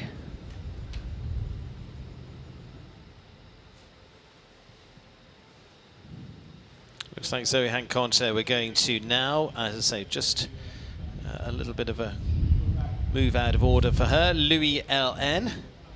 Next ride for Zoe this time. With gelding by Canaan for the Stefek Stables. Their base back in Belgium, where actually they staged the final leg of the Rolex series. That's at Stefek Stables back in just outside Brussels. Yeah, a wonderful event they have there. And you know, I was just thinking there, Steve, I think every single jump has been on the floor. Yeah. I'm not sure if that last combination of the B has been on the floor, but 11B, but every other fence has been done. Yeah. Which is a good sign as opposed to bad sign. Oh, fantastic. It shows that the challenge is well spread around the course, Yeah, as opposed fantastic. to sort of having one fence that you're going, oh, I just can't get past this. Yeah, no, there's nothing worse than that, a combination or one particular trappy thing that causes the problems. This has been brilliant today. And Zoe wanting to give it a good shot with Louis now too. Yeah, well done. They both worked hard to get through there.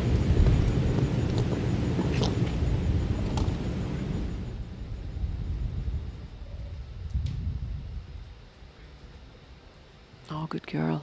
Yeah, she's on it. Ooh, that was cheeky. Oh, I really had to try hard in that Oxer before, but in the end that was a little bit of a cheap mistake.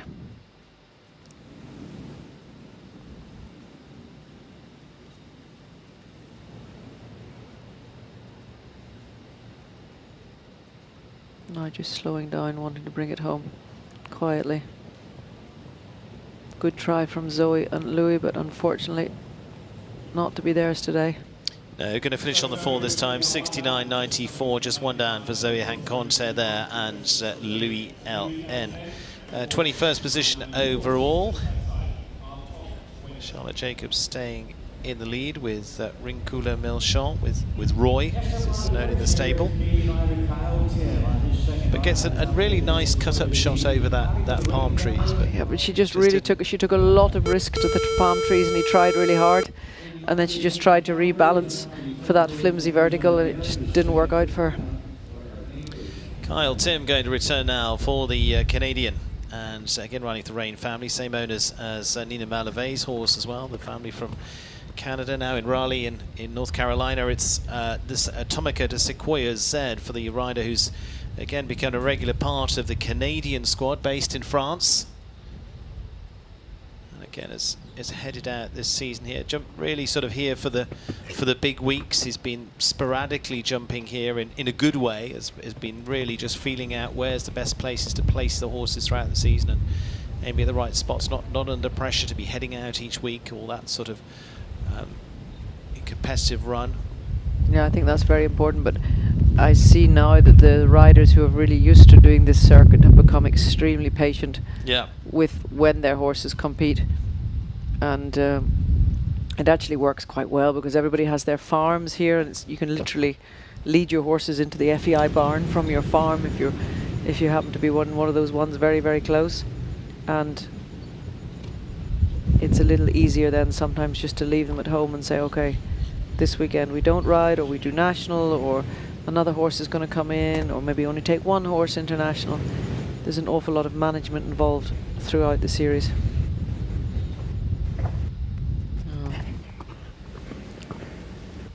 Plank takes another victim.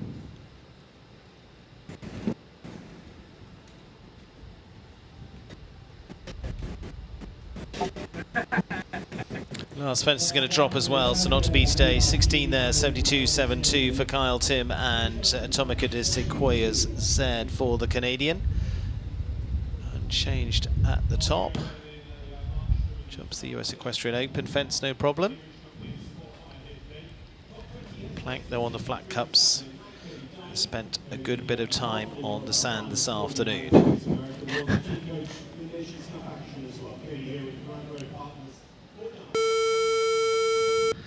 Katie Dinan up next. Still a pretty relaxed looking Kyle Tim after good rounds yesterday. Has left him in a good position for the week.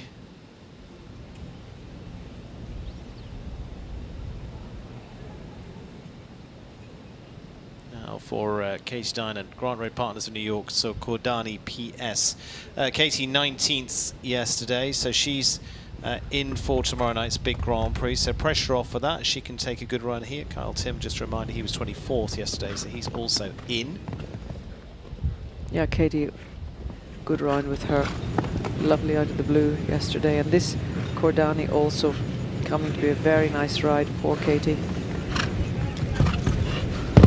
That well. I have the feeling that the riders who've been outside watching other riders making that turn all afternoon have really sort of learnt their line the way they want to ride it, because the riders' lines have become so much better as the competition has gone on.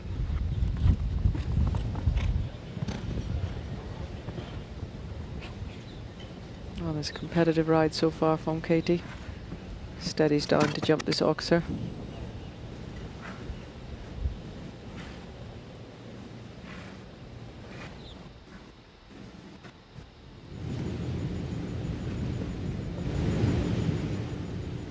Oh, just watch your rhythm there, Katie. Yeah. It's really quite funny how with the lake there are a few horses, as they go down towards the VIP, they've wandered a bit and just taken the riders off their rhythm and off their line to the competition. What seems like a very simple line has caused one or two problems today. So it just adds another few layers of difficulty in there, and just gives it a little roll. But here, coming into the final line, let me say, just she just overshoots the turn. Doesn't get to be where she wanted to be. So leaving still Charlotte Jacobs at the top. Not too many changes amongst our top 10 in the last few. Leaving in 10th place at the moment, Annelies Vorselmans. Cian O'Connor is still holding on there in 9th place at the moment. He's looking for qualification there. Luis Fernando Larrazabel's jumped himself, I would say, into position there. He's in 5th place at the moment. Jordan Coyle done the same. He's sitting in 3rd at this point. He will then have to decide whether he goes with his 2nd or not, what his plan is, but he's put himself in a good position right now. Chagrin d'Amour is the one I'm looking forward to seeing. This is going to be the Chansnet Farm New York's ride for Lily Keenan. The stallion actually won the Young Horse Championship at Aachen last year. Aachen, if you're not aware, is basically like the Flushing Meadows or Wimbledon equivalent in show jumping. Yeah, no, a horse that's really come up well. And of course, Lily is in a position she's got to get the job done today. Very ambitious rider, and she is really in such great shape and in great form, so you nearly feel that she deserves to be in that bunch tomorrow. Yeah, she finished 29th yesterday with Kick On, so just on the edge, you say the couple of the pre-qualified going there, but I think she will. Looking at this, she will get in. She will get in. Yeah, she will. The way things have panned out today, she'll be okay.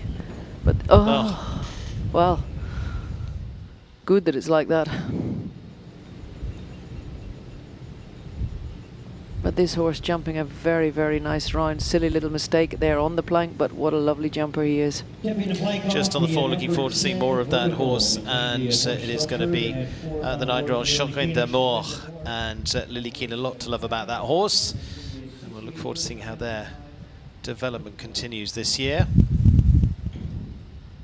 Yeah, just a little bit of an immature mistake there from Chagrin d'Amour.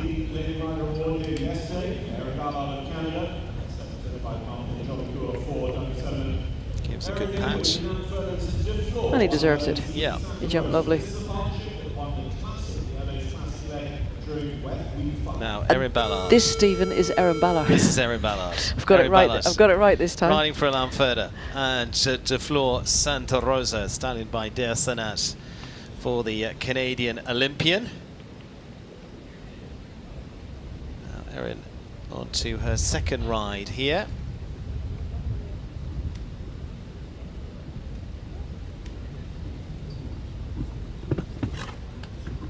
Horse with so much scope. He's a bit of a slow mover. But yeah, but I mean, he's a huge jumper, isn't he? Yeah, but she's well able to use his.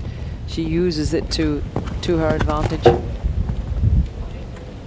He's always a little bit tricky out in the warm-up, but in the ring, great partner for Erin. She's very careful around there. Didn't want to risk with his big body the inside turn.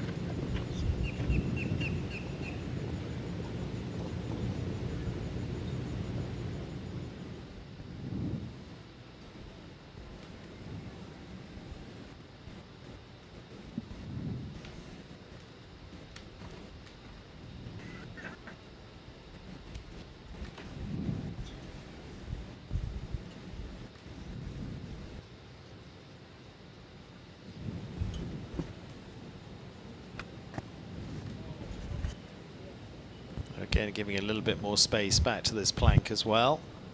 Yeah, she's just given a very, very easy round.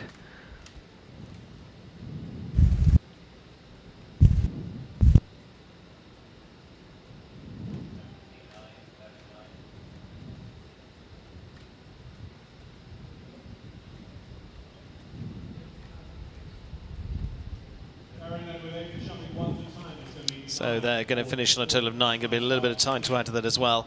9:78.26. So 1 for time there for Erin Ballard of Canada. And De Fleur the third, Santa Rosa. Yeah, she just gave him a very steady round there and rolled him back up to the plank, and he just was a little bit unconcentrated, and the same at the last.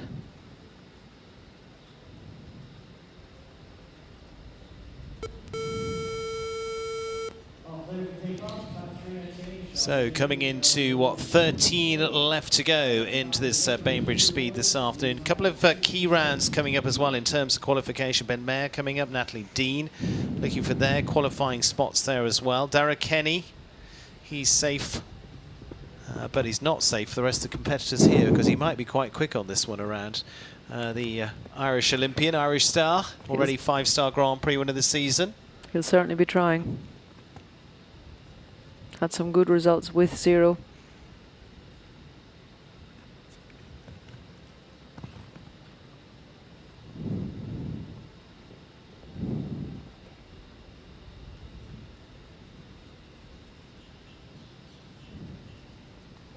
Oh, tried everything, got straight everything, but not to be. Another one falls foul to that red combination.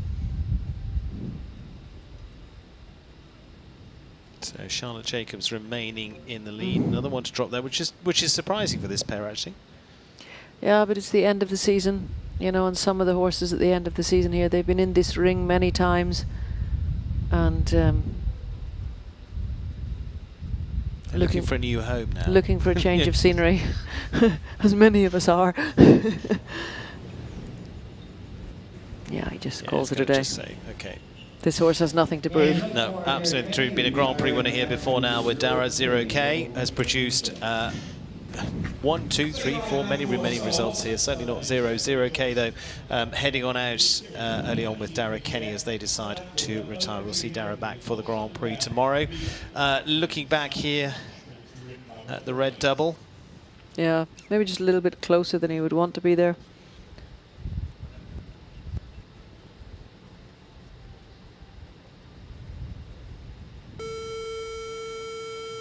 Stella Wasserman now, and Stella's final chance of qualifying for the 21-year-old with Myla. This is actually a horse that was previously ridden by Kent Farrington. Right, he's been world #1, and last year was the most exceptional year for Kent. A good battle for the top spot in the world #1 between Scott Brash and Kent Farrington. Scott at the top at the moment, but this has been again a super speedy little horse. Myla for Kent, then for Stella. Yeah, great for a young rider to get such an experienced horse that's been with, you know, a top rider and knows exactly what it's doing. And when she gets in a jump off or a competition like this, she knows that she can try and be competitive because the horse has got the experience under its belt. It knows what it's doing. Yeah, she just got stuck on the corner there and had to end up changing her line slightly different what she wanted to.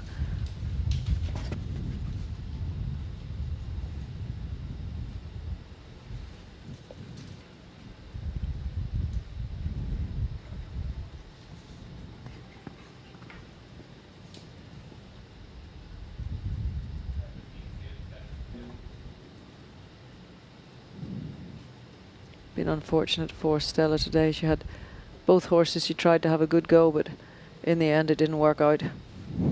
Yeah, going to be 16 today for that of Stella Wasserman and Myla. So 21-year-old, there'll be many more Grand Prix for her. Finished well in the Hamptons last season.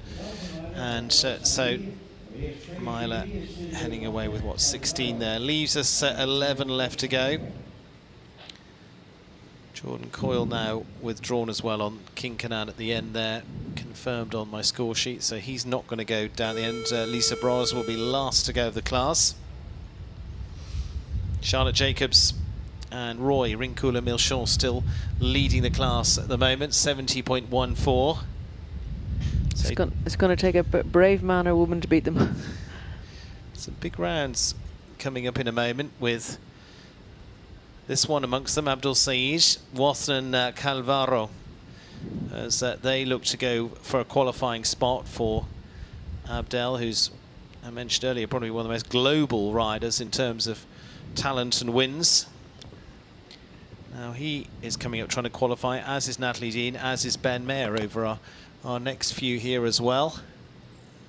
Yeah, this would be one of his best horses in his stable.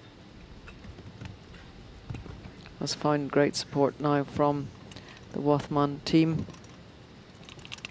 Help Abdel to keep horses in his stable. Oh, sharp. Abdel means business here. Oh, another one that got the angle.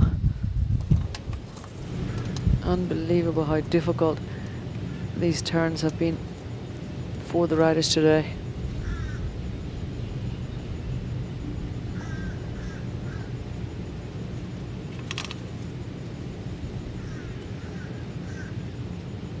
So Abdel Saeed looks like he'll be on the sidelines as well. Abdel, who has got not only wins around the world, but businesses around the world, including here in the United States too, with the T-Bat here. But it is going to be on 4 this time, 71.86 for Abdel. And you say Wathman and Calvara, the Qatari support there too. Great. Yeah. But big deep breath. We've got 2 more of those coming up as well that need a good round here. Yeah, there'll be many more seats getting booked at the table in the VIP for dinner. A lot of riders sitting it out. I'll just have to watch from the sidelines.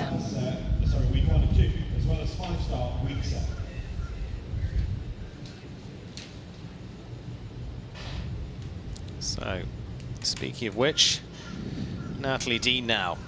Natalie Dean is going to be followed by Ben Mayer. Natalie Dean with the Marigold Sport horses, a Kota M. The 27-year-old, this horse that she's ridden through to some of the biggest 5 stars in the world. She's looking for qualifying spot here too. And this is where she's going to turn to her best. Yeah, Natalie and Kota, they really do know each other inside out. So it's a great go-to partner for a job like this. She just wasn't one to overcook the goose. Steady now. Well done, nicely ridden.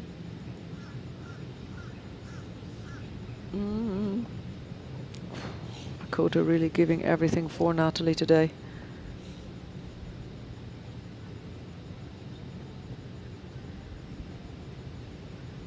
Runs her own stables together with her partner. Oh, gets some great help from Jos Lanzig, who's also here. He's been out here the last week with Natalie. Come on, Natalie. Needs to be clear, faster than 72.38, should be faster than that if she gets there, and this could put her in qualifying position.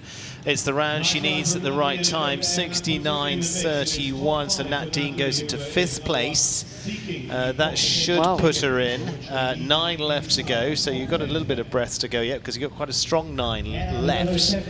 But that is a crucial round for her, because it might well be enough to put her in tomorrow's million. Yeah, strong performance from Natalie, and really you can see, you know, the strength of this partnership, how much Kota fought for her through that course and gave everything. Great result for them. Into our final few, Charlotte Jacobs still leading on 66.88. Natalie Dean there going top 5. Jordan Coyle gets his qualification spot in 3rd there, 68.62. Well, looks like it.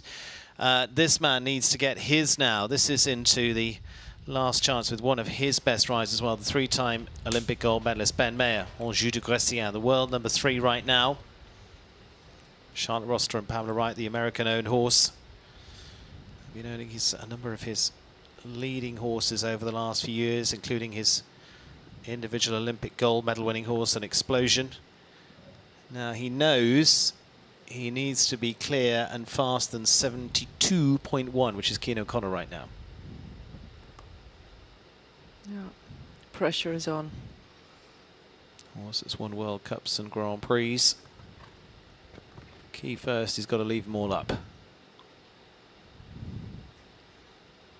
It just shows you in this sport, it doesn't matter who you are, what you've achieved.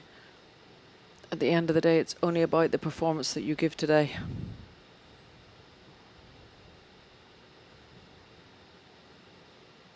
Good, Ben.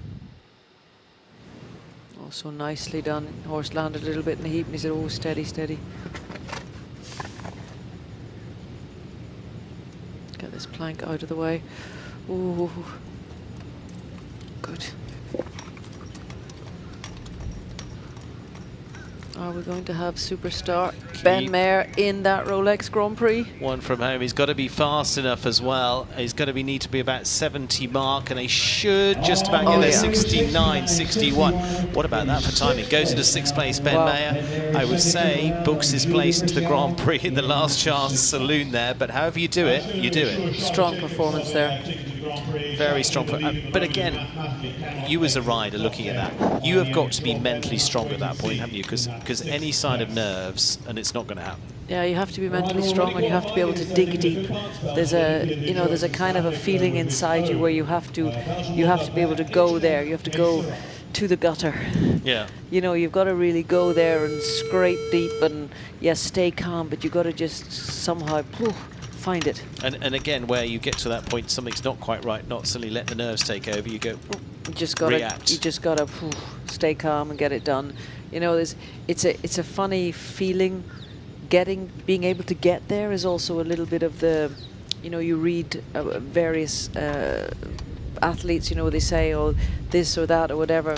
That was the final moment of me really being able to dig deep and find that extra thing in my career. Nicola Philippons' one is being able to dig deep to win some major big titles, including European Team Gold last year with Katanga. That might well be the horse he uses in the Grand Prix tomorrow. He jumped very well yesterday to put him in safe qualifying position, so he's now got a free run here with H&M K Serra. Yeah, and running he is. Gadget also been jumping really super for him. Yeah, Gadget Mouche jumped yesterday. Yeah, jumped so good for him. It's in great form. But this K Serra, and of course Dad Ludo is here, and when Ludo is here, now, the boys have Dad on their shoulders when they're riding around. Now, I'm also going to talk about the relegation zone here, because we're talking about top 10 qualifying here. Pier Giorgio Bucci is now in 10th. If he gets pushed out of that, it pushes him out of the Grand Prix, so he's going to be watching these others. Well, this is to see how they get on, and this might well do that. This is hot stuff. Oh no. Well, it was going so good. Time was going to be really good, but unfortunately last fence down as well. 8 faults, 67.97. 8 there for Nicola Philippons and K Serra. 7 left to go. Ben Mayer 6th. He needs his qualifying spot. Natalie Dean in 5th. She needs hers. I would say she's fairly safe. Yeah. Ben Mayer, I would hope, is safe at this point. Charlotte Jacobs is at the top. She could get people shooting at her yet for the title, but more about qualification. Pier Giorgio Bucci in 10th. When I look at that, there's 6 in the top 10 looking for a spot. Yeah, roughly. Yeah, roughly. So there's 4 spots on the other side, roughly free. Yeah. So Cian O'Connor just been pushed into 11th place. Yeah, so the likes of Rodrigo will be in. Cian is actually 37th yesterday, so he's going to be very much on the cusp. Yeah, he's on the cusp, but Cian is in. Or no, sorry. He's just pushed out at the moment. No, Rodrigo is in. Rodrigo he was 31. He was 31st. And who was 32? Emily Conte. She'll be in. And then, Charlotte is double. Yeah, Charlotte would be 34. So that'll go back from today. Yeah.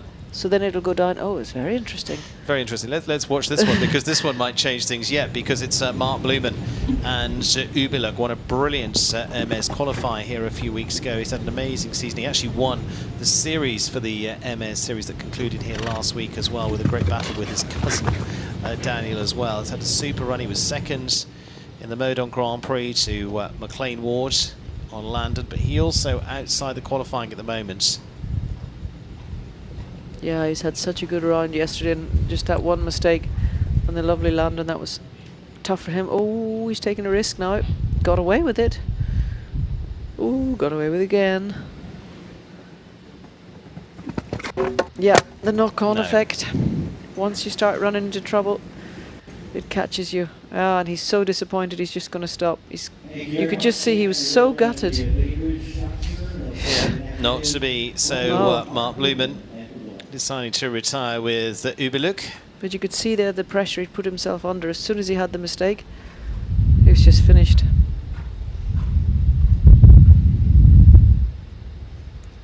So those just hanging on to the top 10 will be taking another breath right now. He's going to be taking a deep breath now because that's his campaign done. Yeah.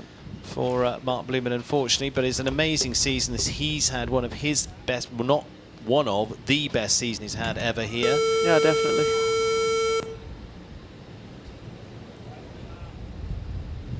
Now, in fact, we're going to go to Daniel Coyle of Ireland. Daniel's actually finished well up the order in the Rolex Grand Prix before now. The world's number 12. Based up in Ocala here in Florida, riding for Ariel Grange of Canada with the mare Daydream.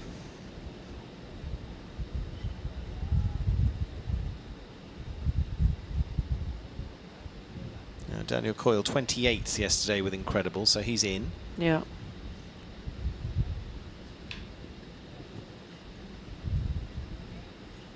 He'll be having a go with Daydream here today.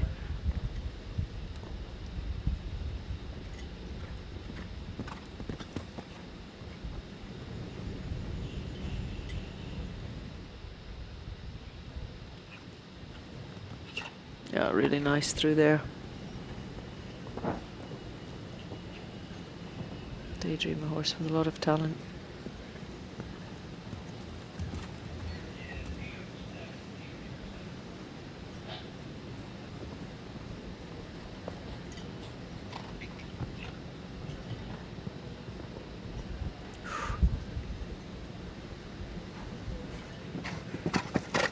Oh, nice down through that line. Wants to get a good turn here. Little feel on the plank, but it's okay. This is good. Oh. Oh. Well, now we know every jump has been on the floor today. Oh. And the last one as well, all the way down that final line, I'm afraid, for Daniel Coyle and Daydream as they finish on 12. Takes another look back, but unfortunately they're all on the deck. And so for him, it's all about tomorrow night now. Yeah, after such a nice round, Daydream just drifted through all those final really three. just the last line, not concentration, not there at all. Shame for Daniel.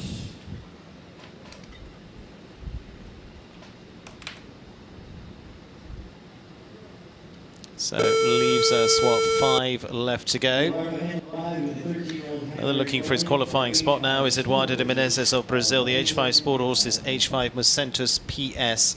Now, this is a pair, okay, they haven't jumped many rounds at the top level. At this level, they've only jumped, what, 5, but 4 of them clear. So 80% clear rate from our Equa Ratings team here on this pair. So he needs a clear, and he needs it to stay at that sort of rate. It's a very talented horse, and as we said before, Eduardo, also very talented jockey and ambitious. We'll just have to try to be fast without letting this relatively inexperienced horse feel the pressure. Good through there. Been getting some help from Uli Kirchhoff during the season here. Got that done. Needs to get a good turn here. Not too sharp. Oh no, what's happening? No, it's not happening. Oh, what an awkward turn. Oh, and it sets, well, he came out of the saddle, so unfortunately sets off his air airbag jacket as well that he's wearing, but regardless, that was going to be round done. So unfortunately they don't keep up their strike rate as it is, and puts Eduardo out of the group. Oh, you can really see now the riders, when things go wrong, they're just finished. They're just mentally finished. He knew he was in trouble as he came around the corner, and it's nice to see the airbag going off there, I have to say. That's one of the safety innovations over the last few years as well that's been developed. I mean, were you to fall off, that's your air cushion when you hit the ground. But nice to see it going off there when he was out of the saddle.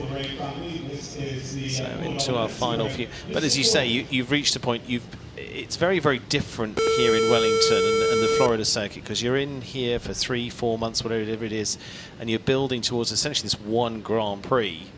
You've had that long build, unlike any other show, where you roll in on Wednesday, Thursday, you jump the Grand Prix on Sunday, and then you head somewhere else. You go to Rome, and then you go to Le Ball the following week. You come with a fresh run. Here you've got so much focus. That's and it. You've got you're surrounded all season by a build-up to one event. That's it. And I think there is an element, as like you say, we're building up to that event, and also there's an element of tiredness. It's becoming a little bit monotonous, being in one place for a long time. Kind of, you know, a lot of people are flying out of here on Sunday evening. So there's, although it's the biggest Grand Prix of the weekend, there's also a kind of a feeling that it's coming to an end. The next chapter's beginning. Yeah. But what's opening up right now is Michael Duffy and Mr. Kornacki on a good round so far for the Irishman. Yeah, Michael's a very good rider, and he's really been doing some great things with this horse that he has from the Rain family. He's had some great results. Of course, he knew he had to try very hard. This horse wouldn't be experienced with all these twists and turns. You can just see him getting caught out because of that, losing a little bit his orientation.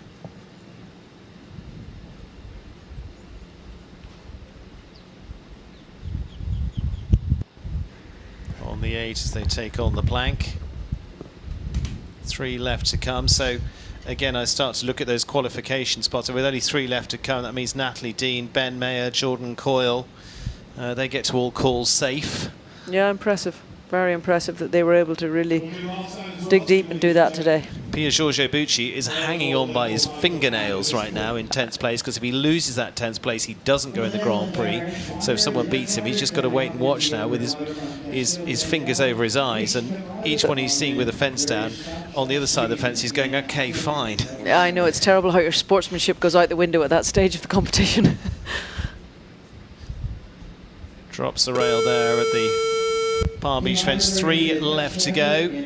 Still, it is Charlotte Jacobs leading at the moment with Rincula Milchon. Kevin Jochims, one of those 3 now. Riders won Grand Prix around the world, from actually won 1 year, Hickstead, the King's Cup, and Dublin back to back. Part of the recent teams again for the Dutch. Again with a new set of horses. But this has been a very good one for him over the last season or so. Casquetto van der Helle. Yeah, like I said, very talented rider, Kevin. Cool customer. Has produced some lovely horses over the years, many of which have been sold on to other riders, but just keeps coming back with new ones.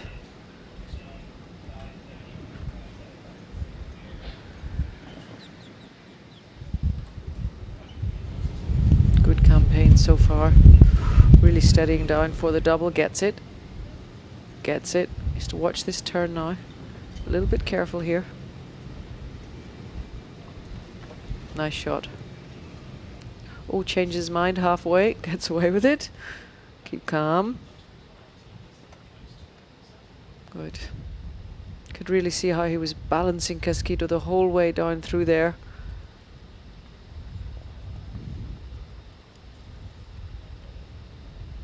Very consequent into the double. Yeah. Difficult to come galloping around that corner into that double and leave it up. So 67.23 is a time, but on the 4 for Kevin Jochims. Another deep breath from PG as well, from Pier Giorgio Bucci. But 1 down there, 67.24. Kevin Jochims with the right time, but unfortunately just the wrong result. It is going to be 4 for the rider from the Netherlands. And so leaves Pier Giorgio Bucci of Italy hanging on in 10th. Cian O'Connor outside of the qualifying in 11th at this point from this class. Charlotte Jacobs still in the lead. A little wry smile from Kevin there. But 2 left to go. Mario Delorier and Elisa Bros. Mario not qualified. Elisa is. I know, and you feel with Mario, with these 2 lovely horses that he has, you would kind of like to see him in that Grand Prix getting a chance to jump such a big Grand Prix, of course, looking towards the World Championships this year. He'd like to be part of the Canadian team. And of course, a Rolex Grand Prix for $1 million is a great stepping stone on the journey for his horses towards that. So He's kind of going for a last-minute wild card here to try and get in. Got away with that.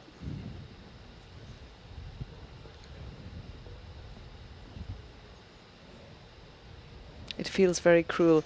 Mario against Pier Giorgio. Exactly. Two hugely talented, hugely experienced riders. One of them to get in, one of them to stay out. Oh, come on. It was a bit awkward. It's going to drop, so the Italian I tell you. still is not done yet because there's one to go. Yeah, I know. Yeah, and that's this painful thing about this qualification. You've got to be in that top 10.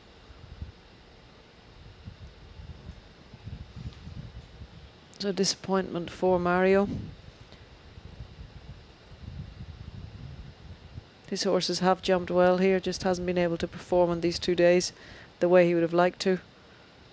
But we will see them again. We will see them again. Going to see a lot more of that pairing this year. It's got a very good future ahead of them for Mario Deslauriers and Genial de Bineville. Finished second in a big Grand Prix earlier on this year and could well have World Championships written on them yet. We will see, but not to be today. And this is the heartbreaker. One rail drops, and you're not playing in the $1 million Grand Prix. No, that's unfortunately the name of the game. And we've seen quite a few hard luck stories today, and really you can see the pressure on the riders here. On the flip side, for him, this has been two horses he's been developing this season. They have gone really well. Yeah, they've gone brilliantly well here, and I mean that's, of course, he's a horseman and he will take that part of it away. But still, you know, he's not 18 anymore, and he would love to have had a shot at that, and it's understandable, the pain. Elisa Bros and Canas P. Final combination to go here.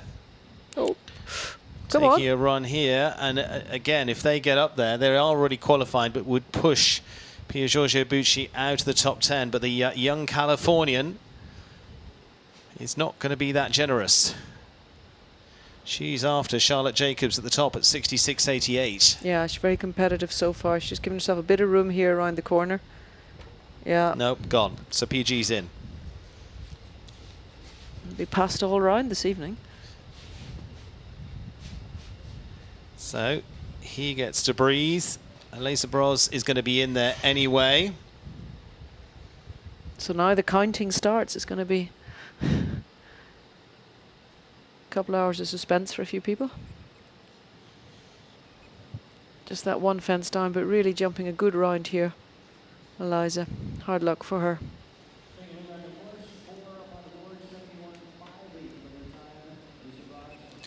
So finishing on the 4 and concludes our class. And so it is going to be a win for Charlotte Jacobs. And again, we're looking strongly at the qualification for the Grand Prix here.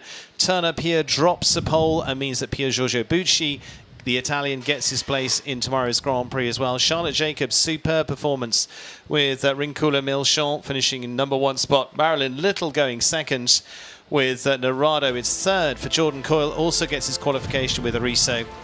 That is our top 3. But let's take another look at this one, Jess, with Charlotte Jacobs and Roy. Yeah, super round from Charlotte. From the word go, she was on it. And as you say, Roy, from the Rincula stud in Ireland, great breeding there. Feel that we had sort of a half Irish win today through this. So very happy for Charlotte. And you can just see the two of them stride for stride. It's all about going forwards. She has short range. She's right in the balance of the horse. Every single jump, Roy gives everything. And so smart around the corner. Yeah, and there is our Rolex results. It is. Charlotte Jacobs is the winner. Rincula Milchamp, and a lovely round from there. Marilyn Little is having an amazing season this year. Finishes in second. Again, is going to be well up our list of leading riders throughout 2026 to this point. Jordan Coyle gets his qualifying spot with Ariso. Laura Crowd had 2 back-to-back at one point in terms of their placings. Now a little more separated with Unimar Raposa. Natalie Dean, Ben Mayer booking their place into the Grand Prix tomorrow night for that Rolex $1 million Grand Prix. Thank goodness for them. And Laura Kraut, there was her early ride, a lead-off ride with Kaylee in 8th. Marie Demont finishing in 9th. Pier Giorgio Bucci sweating a little on a warm afternoon here in Florida. Finishes in 10th to get his qualification. Keane O'Connor has to wait and see because he finishes in 11th place here.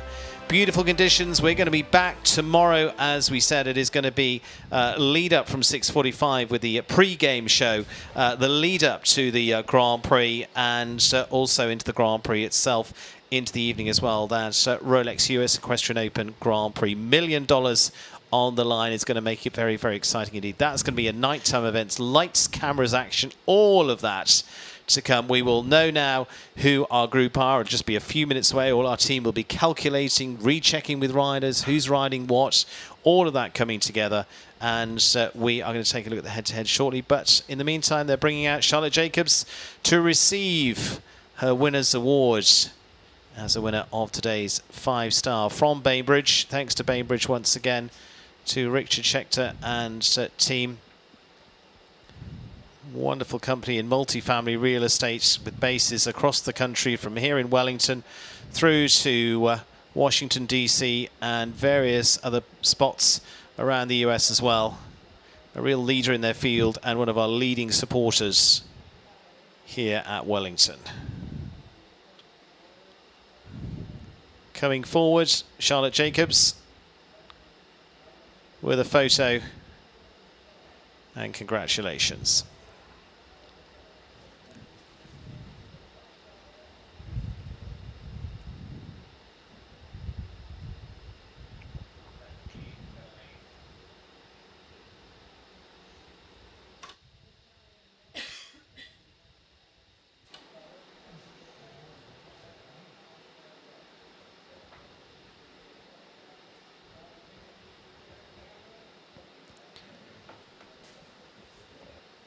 So standing in front of the Rolex clock, our presenting sponsor of tomorrow's Rolex US Equestrian Open Grand Prix, and now the national anthem of our winner.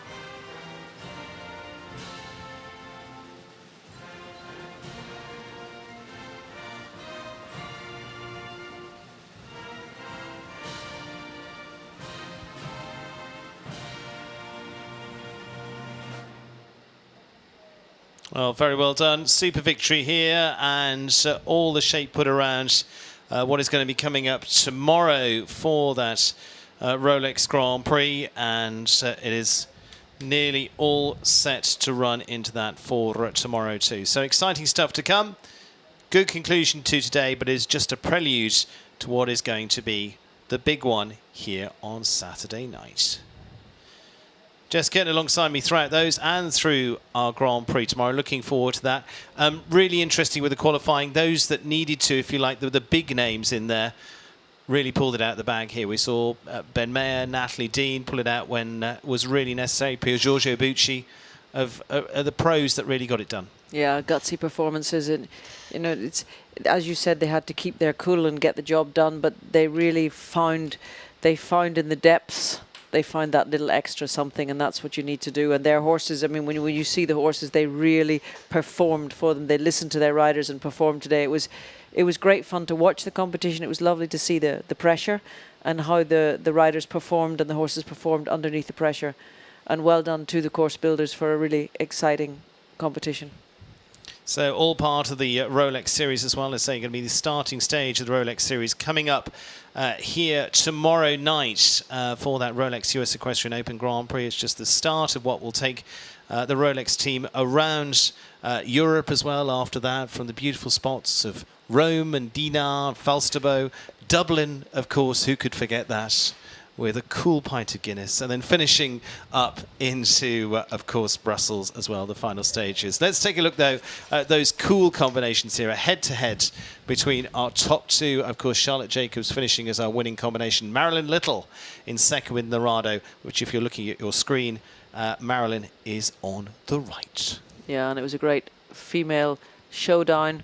Great to see the girls here, and you can just see at this point they both set off at the first jump, and they are neck and neck at this phase, taking a very similar line. And you can see that Charlotte's horse just has a higher frequency in his canter, as does Marilyn's horse, and Charlotte is able to attack into the combination. Marilyn's just waiting a little bit. Here Marilyn rides forward. It's wonderful to see this, how close it is. So good to see these head-to-heads. And there Marilyn moves up. She's a little bit behind now, so it'll be all about this turn. And there, that's the moment where Charlotte won a stride. Both very close to the lake coming home, and she just keeps that nose in front stride that she won on the plank the whole way home. And it was so close. Well done to both of them. Fantastic competition. Super competition between those two. 66.88, fairly convincing win there for Charlotte Jacobs. Marilyn Little closest to them at 67.52. Jordan Coyle completing the top three. So the arena team, they've still got more jumping to come here. They've got national classes, all sorts going on here. Not just the big showpieces that we'll see, but tomorrow night, all of those tents open, full. It's a sellout night again tomorrow night as well. Looking forward to that. And that blue sky behind is not AI, it is absolute reality. And we are living the dream here in Florida as well. So we're getting set for that. It's going to be our big finale. So very well done to Charlotte Jacobs, who's on there with Rincoula Milchon.